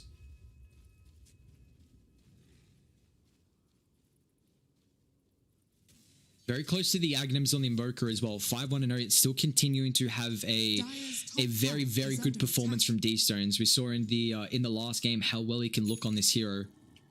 But we do have a couple of the tier 3 neutral items getting picked up. Radiant, they've already got all of theirs. It's a big yikes from me. Kappa. Spider legs on the Venge. I guess just position based to help getting range for the swap. Or... Oh no, September didn't bring anyone. Oh my god. I know he's not going to get it. Descending force on the high ground. Oh, they didn't get it. Oh, you hate to see it. Stop saying... Is that Skadi not completed? No, it's not. God King, I mean, he's still pretty close to Skadi. Needs some space. Actually, it's the Monkey King who got the Skadi. Okay. Once he gets that level 20 as well, it's going to feel pretty nice. Again, we highlighted the Stone Gaze duration. very important through these fights. Like Radiant literally just running at you. But this is where I feel like Dire, we brought up earlier on in the game, like this is Sparking Arrow just have to defend high ground. They've got very good high ground defense. Invoker, Medusa, Bloodseeker. It's not easy going into them at all. And Gold King's starting to get pretty tanky. I mean, once he gets Scardy, man, you'd be worried about that Corio dying. And they're just going to try and delay this game as long as possible. I mean, the Age is in still the hands of Radiant for another 2 minutes 30. But lovely play from Flyby. You see, completely shoving in top. Radiant's top tower At least forcing Radiant to back off, but they're thinking about taking the fight here, Radiant. They need the item for the Medusa. Monet's actually going to jump forward. They're going to try and keep the Vengeful Spirit alive with Io, but you've got to be careful because God King is going to wrap on the backline. Where's the help of the team here? Monet is ruptured up, so he can't follow. They drop the Supernova. You want to disengage here if you're Sparking Arrow. You need to get out of here ASAP. As they should be able to, unless DD wants to jump Flyby. That's massive. I mean, now you just waste probably another minute with Supernova down. Any BKBs get forced. No BKBs forced, but yeah, really big play coming out from Sparking Arrow. It looked almost rough because September had to commit Tether to keep the Venge alive, and then God King just wrapped on the back. Actually, they're thinking about jumping here. They got the swap once again. They're going to be able to give the protection. September setting up the relocate as well. Doesn't actually drag back God King. They're going to try and take the fight. Stone Gaze pop. In they go. Monet has to pop the BKB to retreat away, but now with the Scardy slow, they lose the Venge. You got to be careful how deep you chase here. I think it's time to disengage on Dire. You're okay with that. I mean, you lose the Venge. Again, slowing this down. I mean, BKB popped on the Monkey, so what, that's 7 seconds now. Yes, Stone Gaze is used. We've highlighted the importance of Stone Gaze, but it's 90-second cooldown. Like, I don't know if Radiant are actually going to be able to walk up high ground this ages. And God King's actually got a Rapier. God King's actually got a Rapier queued up as well. Which I don't know if he feels like... Does he actually feel like where he's in a territory? Damn, TA's level 25. Oh, DD might just be able to melt through the Io. They get the swap away. Helping it up, controlling up the Templar Assassins as well. Age is going to tick out in 30 seconds here. Now with the Cataclysm as well. They're all grouped up around the choke point. TA will get shredded. You got to get back inside the base here. As Monet nice with the wraparound, but the BKB is still good up for another 7 seconds. He's still got the cheese to be able to utilize. Monet is falling low. They get the blood right out as well. One more right click. Monet falling so incredibly low. Tornado's out. Flyby still wanting to continue chasing, but DD jumps onto the back. Finds God King. Deafening Blast's going to give him some space here, but now he's burning all up the mana. He might have a little bit of enough to buy back, but it looks like with the relocate back inside the base, and Radiant used everything. Wukong's down, Supernova down, and they're like, all right, boys, it's time to fight. Swap in, Monet, BKB pop, but they're able to turn it. It's a beautiful bound the strike now, straight up in the high, but they get the stun. No, DD, what have you done? Get back indeed, sirs. That's not the fight for you to take. You die with Stone Gaze. You make him pay. As somehow, once again with the relocate save, keeps the Medusa alive. Oh my god. I mean, it's a 12,000 net worth lead. In the end, what the Radiant force out there to buy back on the Venge. They only buy back on Venge. We missed the fight recap. God damn it. But that's a massive hold from Dire. That is a massive, massive hold from Dire. Because now Medusa's top of the net worth and almost has a Lincoln's. He's going Lincoln's? Really? That's a very defensive item where I feel like they don't have damage. I guess he wants to survive it. Oh no, God King. They have relocated in a couple of seconds here. They might be able to burst through September. God King actually uses his force up to try and keep the eye alive. Dstones is even coming over as well with the Alacrity Solar Crest. It's a lot of damage from God King. Now with the Cataclysm as well. Monet, he's stuck inside, but gets up on the high ground, but it's not going to matter. LaNm as well. They're in trouble. Dire. They get the reinforcements to take a nice fight inside the river with the Templar Assassin dead. They were well aware that they could go head-to-head versus Aster's 4 heroes. And they do so successfully with a 2-for-1. And now bottom lane shoved in as well.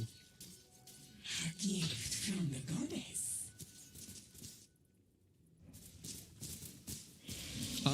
Actually, what is Flyby going? He's going BKB. What's Venge got? Literally nothing. Poor Venge. They actually really need a Vlads. If they get Vlads, this game gets pretty easy. I don't know how you farm it though. Like he's a bit behind. Radiant's What's the bottom rest? tower What, has 900, like 450? Oh, so he's still actually really far away. If Venge gets the Vlads, like I can see this turning the, well, the game's already kind of turned. Like honestly, I'd say Sparking Arrow are feeling very comfortable with this. Radiant's middle tower They is still don't under even have attack. Greaves on September as well, so that extra little bit of armor is going to pay off drastically. This game, I mean, probability, woo, baby, Dire looking good. You got to be careful how greedy you do play though. Like Radiant's for the middle past, tower what has felt fallen. like 15-ish, even maybe 20, near 20 minutes, they played more on their side of the map. But now 36 minutes in, they've finally been able to take the tier 1 tower mid, so that's all the tier 1s now down of the game. But God King is getting fat. He's getting very, very farmed. Now higher net worth than the Templar Assassin by 3,000 gold. You take a look at the net worth difference in the supports though. Poor old Venge is just yikes. Oh, I gotta stop saying. The Phoenix is he's chilling though. Phoenix is chilling. 11,000. Radiant are scanning. Shiva's Vessel is going to go in Lotus Orb. Lotus Orb would be really nice from Dire. Oh, what do we find? Monet has to pop the BKB, but they got the swap to cancel, and now with the Cataclysm getting cast out as well. Oh no. I mean, that's what, 5-second BKB now? And they know that all of Radiant are up top, so they're actually going to beeline here. They want to think about taking this as if these stones can hunt. Radiant do have very good vision though. They're not going to catch him out just yet, unless that's they do have an Ob Sentry down to the more southern side. Roshan's actually about to be up. Dire can definitely take this. Monkey King doesn't have a buyback. Medusa's closing in on the level 25 as well, which is going to be very important for God King. Extra survivability if he wants that mana. Yeah, Roche is up. I mean, this is Roche for them. I don't know if Radiant can contest this without the monkey, because Dire kill off the Supernova really easy. They actually want to fight. Radiant. Gonna get pushed back. I mean, Monkey's up in 30 seconds, so if you don't start Roche soon, you're gonna have to go into the full lineup of Aster. Can they do it fast enough? 25 seconds they got. Ooh, Drews. Alacrity Solar Crest makes it pretty easy. Yeah, they even got that Wave of Terror as well. Radiant. Ah, do they want to think about it? BoBoKa's. He's gone. He drops the Supernova. It's in a decent spot. DD's going to try and assassinate the Io. Will do so successfully. Roshan's going to end up falling. Who's able to claim the HC with the cogs? It's blocking out everyone with the Cataclysm as well. It's still on the deck. Snatch from God King. He's able to hold it, but the damage, it's too far superior from Radiant. It's just up to the Medusa at the moment with the extra life to play around with. Dire, they're buying back to try and help out the Medusa. But can they get there fast enough though? That's the question. They forced out so much. And if Medusa guys again, you could be in trouble town. Tries to get the force off outside the Wukong's command, but God King burnt all the mana, burnt all the health, and now you've got to dip out a Sparking Arrow. They all brought back to take this fight. It's an ultra for the Templar Assassins. They're continuing to chase LaNm. Hook shots off the mark, but the Medusa doesn't have a buyback. Oh my god, what a fight, man. DD just shredded them. That Supernova as well. Perfect positioning from the Phoenix. It was at a time where they felt forced to commit to Roche, and that hook shot in such an awkward engagement, just locking them in a trap spot where the side blades could go to work. And now you've got to hold high ground without the Medusa. I don't know who else got everything. September has cheese. I believe that was third Roche. It was. So BoBoKa's got a refresher Dire's shard. bottom tower is under attack. Dire's structures are fortified. Top and bot, well, top shoved in, bot's going to be in an okay spot. So they'll probably at least lose maybe one set of racks. Dire's And you're middle okay with tower that. has fallen. You got to make sure no one gets picked off here before the Medusa's alive. They can definitely rupture into a swap pretty soon, but probably in about 13 seconds. DD doesn't have that extra life as well. Radiant's top tower is under They won't even attack. get a set of racks. Okay, nicely done. This is the high ground defense. Invoker, Bloodseeker makes it so awkward. Oops, September. Oh. I believe he popped the cheese very preemptively there, but he's going to end up falling. Really wanted those bounties. He only got one. The hidden Is that ones worth have it? blessed You're down for 100 now. Doesn't feel worth it. Well, TA back on top of the net worth though after that fight. And they're going to push on. No IO is actually really bad for Sparking Arrow. They're in trouble here as Medusa might get caught. I'm going to try and retreat as XCJ. Uh-oh, he's in trouble though. Stun actually clips on top of the backline. Dstones going to give them a little bit of space. Radiant still looking to find the correct angle to open up with this high ground jump. It's almost satanic as well for the Medusa, so he's looking like he's going to opt out for having no buyback. Oh, there we go. They're going to initiate forward. Remember, they don't have the eye. Swap away, but DD straight on top of the backline, trying to deal with Dstones. They're going to be careful though with the rupture. They might be able to bring down the Templar Assassin. DD is so much trouble. Boundless strike and holds back the Medusa. Egg's going to end up popping as well, but it looks like the Templar Assassin, without the help of the team, they're going to try and melt through Gorking, but it doesn't matter. The Lincoln pops the roll. TA will even buy back to try and get involved here. Okay. So now you've got a win condition. If you kill the Templar Assassin, Dire can walk it down. They will push very fast. And that's also BKB on cooldown as well for TA, so you got to be careful. They're going to go for more, man. This is so greedy. This is really, really greedy. BKB down for 10 seconds. Monet on top of the backline finds Dstones with hookshot forward as well, but they've got the force up, and now DD as well. Nice position with the Supernova. God King's not going to be able to deal with it. He's going to try and help the backline instead. Turns to hit LaNm, but the Supernova popping along with the BoBoKa's Sunray as well will cost the Bloodseeker his life thanks to the Aghanims on the clockwork, but it looks like Monet, here's the one in trouble. That quick right click going to stop the tree dance. So they hold the high ground. XCJ picks up a gem as well. So Monet, Monkey King, clockwork down. Bloodseeker, that's a buyback death timer for you. Went the multiplier, the split shot modifiers, I should say. And yeah, it looks like rapier territory now. But the big thing is that Dice don't have any buybacks. He's holding Flicker. Okay.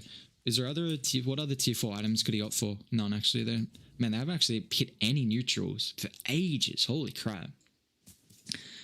My dude, you're gonna want to try and get some mutal items. Oh, they got a Witless Shaker. Did they leave it? What? XCJ's like, alright boys, I'll sacrifice my life. It's okay. That's pretty nice. Who's gonna hold that? I mean, he's gonna get rid of the Essence Ring. Okay. It gives him a lot of health, man. Look at that. 1200? He's got 3200 HP.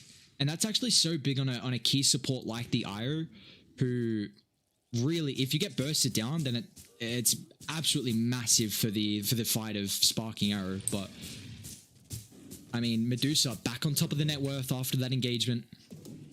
They are down 14,000 though, but only one full set of racks. Top is exposed though. Radiant, they've found all 4 of their tier 4 neutral items. Timeless Relic on BoBoKa. Sunray during Supernova. Oof.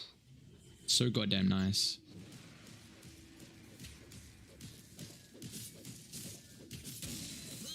We saw how much work that was actually able to do. What's the percent? 6.75. He's really fun, and he's got a lot of armor as well. Shiva's with Lotus. Even getting a little bit of out of the Spirit Vessel too. But there's a Halberd now on the Beastmaster, which is pretty important here. Because God King is literally a majority of their damage. Like, I'd be intrigued to see as this game, when this game ends, actually who has like the second highest damage and how much it actually is on Sparking Arrow. But it's just kind of hopes and prayers for Dire if they're able to get their rapier out. I mean, this Bloodseeker's kind of fallen off as the game's gone on. It's felt like he's been going for this BKB for such a long time. But here we go. Rapier is up. Do they have any wards on any supports? They've got an obs, just one on the Venge. The issue is you can't really make a smoke movement with bottom mid shoved in, so it's going to be pretty obvious. And constantly, I mean, Radiant have so much vision. Rocket Flare, the Hawks, TA traps, Monkey as well. Just jumping around. Like, this is actually a lineup where you are thriving in your vision. There's even a Princess Knife as well, just to help enable this, bringing down some of the supports, and even now an Abyssal Blade on the Monkey King as well. Oh, walking up high ground doesn't feel too nice. Okay, so they got double Lincolns and no Lotus Orb on Dial? No Lotus Orb. So a little bit of cat and mouse. We're going to see just both teams kind of waiting around. Dire do actually smoke up, so the only buybacks in this game is the Clockwork and the Vengeful Spirit, to keep that in mind. Dire really need to try and go through their jungle and D-ward before Roche. Do Radiant have a gem? They do. They got one on BoBoKa. Okay. Well, there's 2 wards to take away here, which is very important. It's a lot of Radiant's vision that they just kind of give away for free. What? How do you not get that? Okay, they didn't get 1 ward. Alright, Roshan's going to be a long spawn as well. 2 minutes here. And now that, I mean, we're at the stage where either team just groups up as 5, makes sure absolutely no one gets picked off. I mean, it's not like you really have a potential of it. Well, I guess die with this relocate. You know, both teams have some potential, especially Radiant with their vision. And this is where just the group up as 5. He went the Alacrity damage, very good. Magic Lamp as well on the Evoker, so it's going to further help. It's a really nice game with the Radial Deafening Blast as well. If you can get that off, might just be able to kite them before the BKB. But Dire pretty much need to go back and forth from their vision. Like, you need to make sure you don't lose any of these high ground wards. You need to hold this high ground and hope that Radiant run up inside a choke point. Nice, that's a Lotus Orb as well from Flyby. Like, that's exactly what they need this game. Little bit extra armor, just chuck it out. Medusa, Invoker, anyone who feels under threat. Really don't want to give away this vision though, and it looks like they will. So now you don't have any wards for Roche. Actually, Venge's still got 1. What is Medusa holding? Neutral item as well. Actually holding his spider legs because he doesn't have the boots. And here we go. They're going to smoke up. The line is drawn.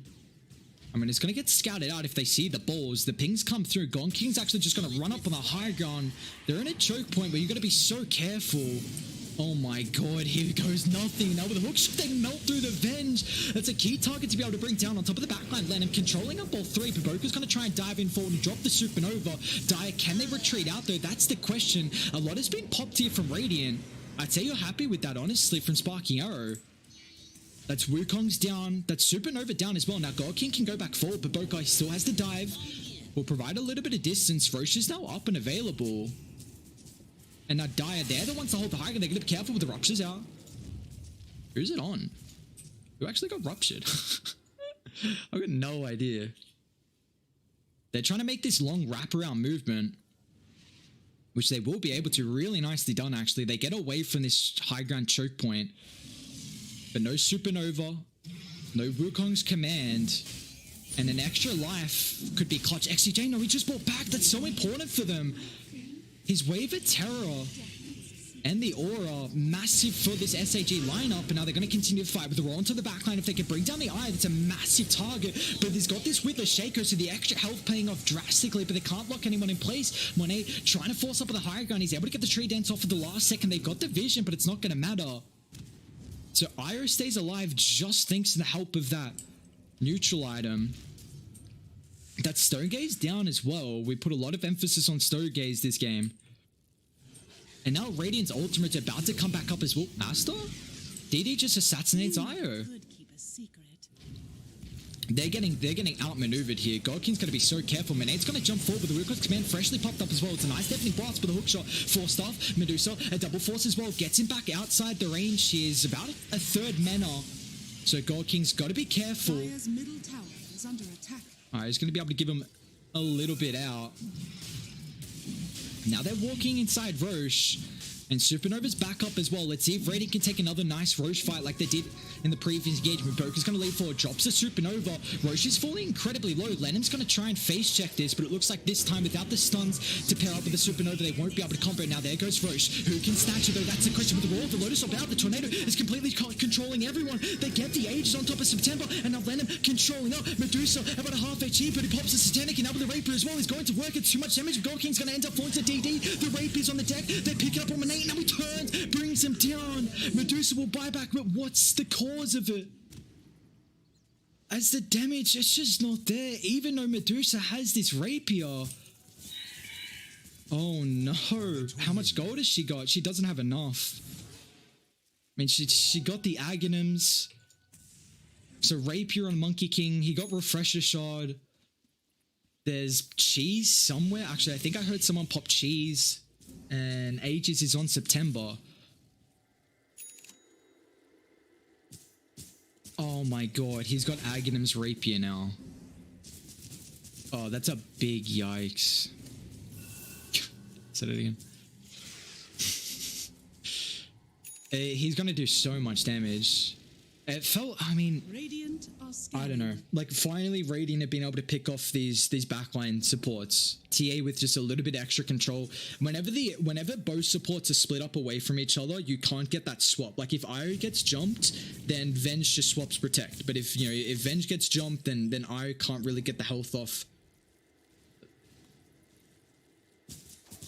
So can they delay it long enough? I mean, the thing is that Radiant don't have this extra life, but they do have the rapier. But I don't think God King's going to be able to get enough farm to that secondary one.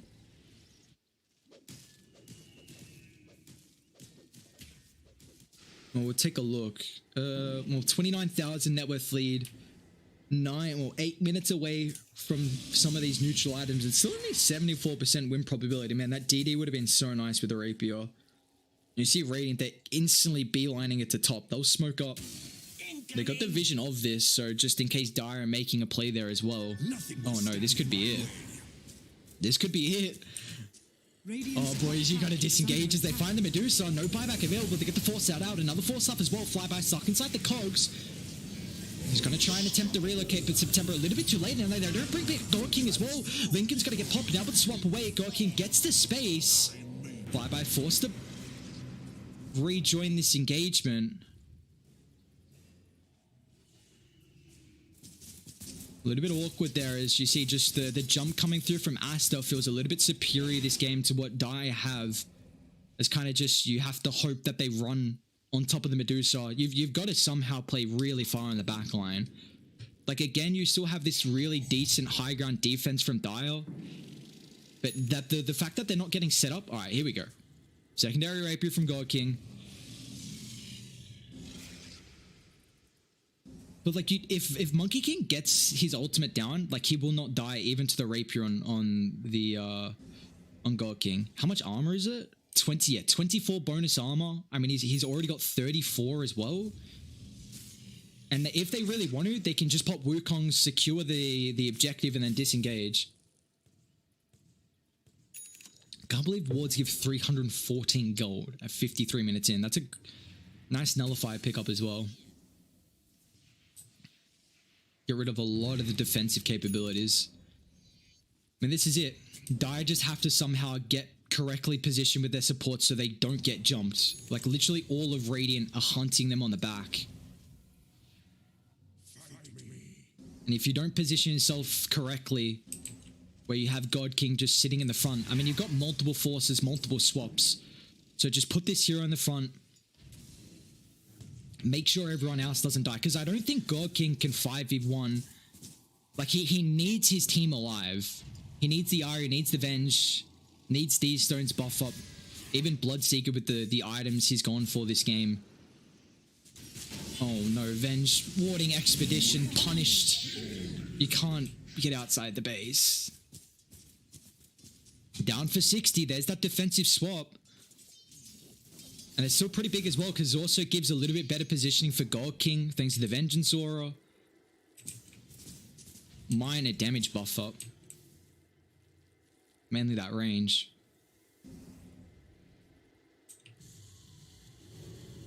Gonna be difficult here. Sparking Arrow, gotta pull something out of the hat. I mean, it's at least the probability is not looking too bad considering. Man, you get the bonus attack speed with the Blood Rage too. That's nuts. It is a lot, actually.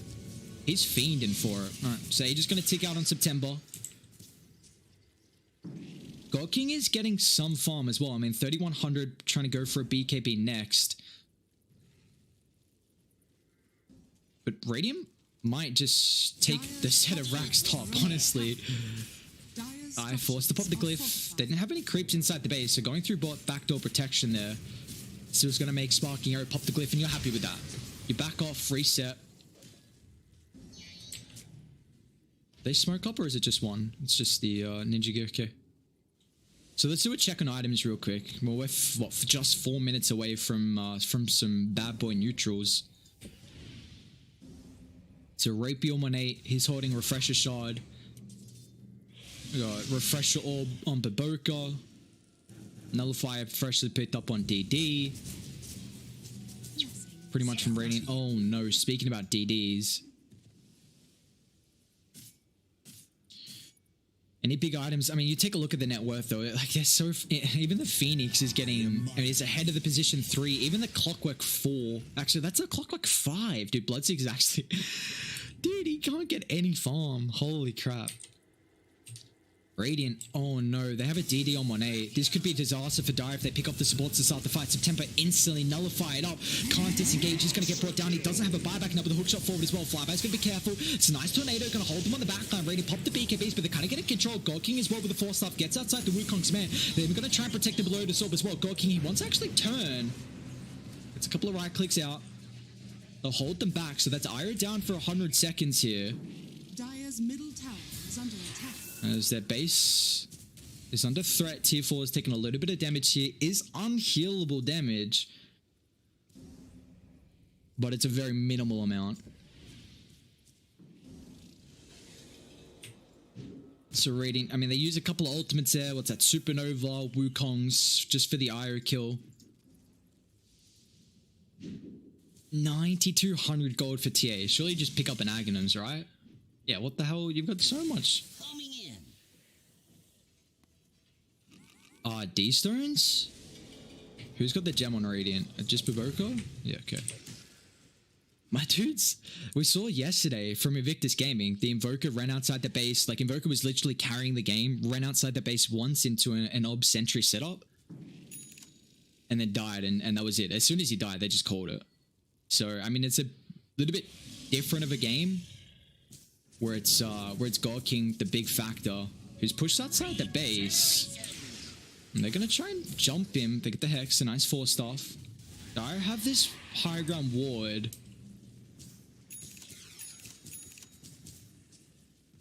The only place Dire can really fight is where they get positioned around their vision.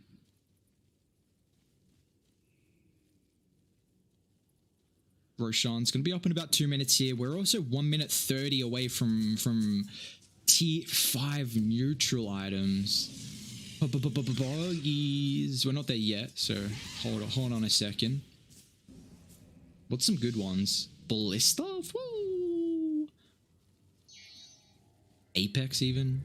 You want the Ballista though. Oh no, this smoke might not work.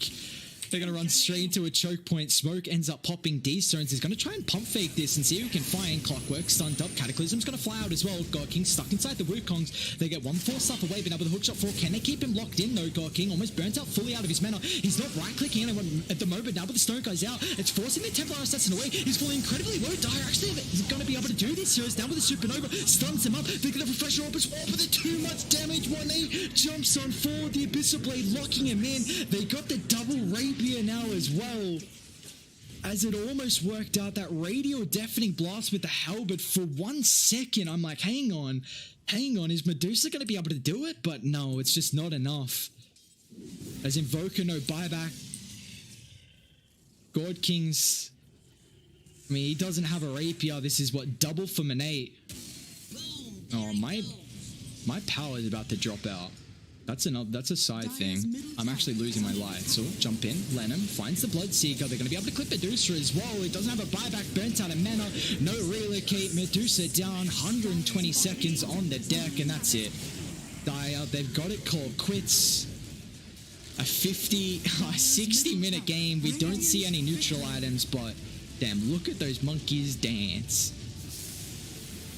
This just wasn't enough in the end. Radiant, they were able to go through the pretty much identical lineup that we saw come out from Sparking Arrow in game 1. They just switched up with the Bloodseeker, but it wasn't enough, unfortunately. Team Aster, a very, very solid performance from them, pretty much executing a lot of these late stage fights. And a big thing we started to see was the fact when Templar Assassin is kind of jumping, pretty much all Team Aster were prioritizing killing off Io and Venge. That is a lot of the amplification for the Medusa here, and a lot of the survivability as well, because if you jump Medusa, they've just got what, double force,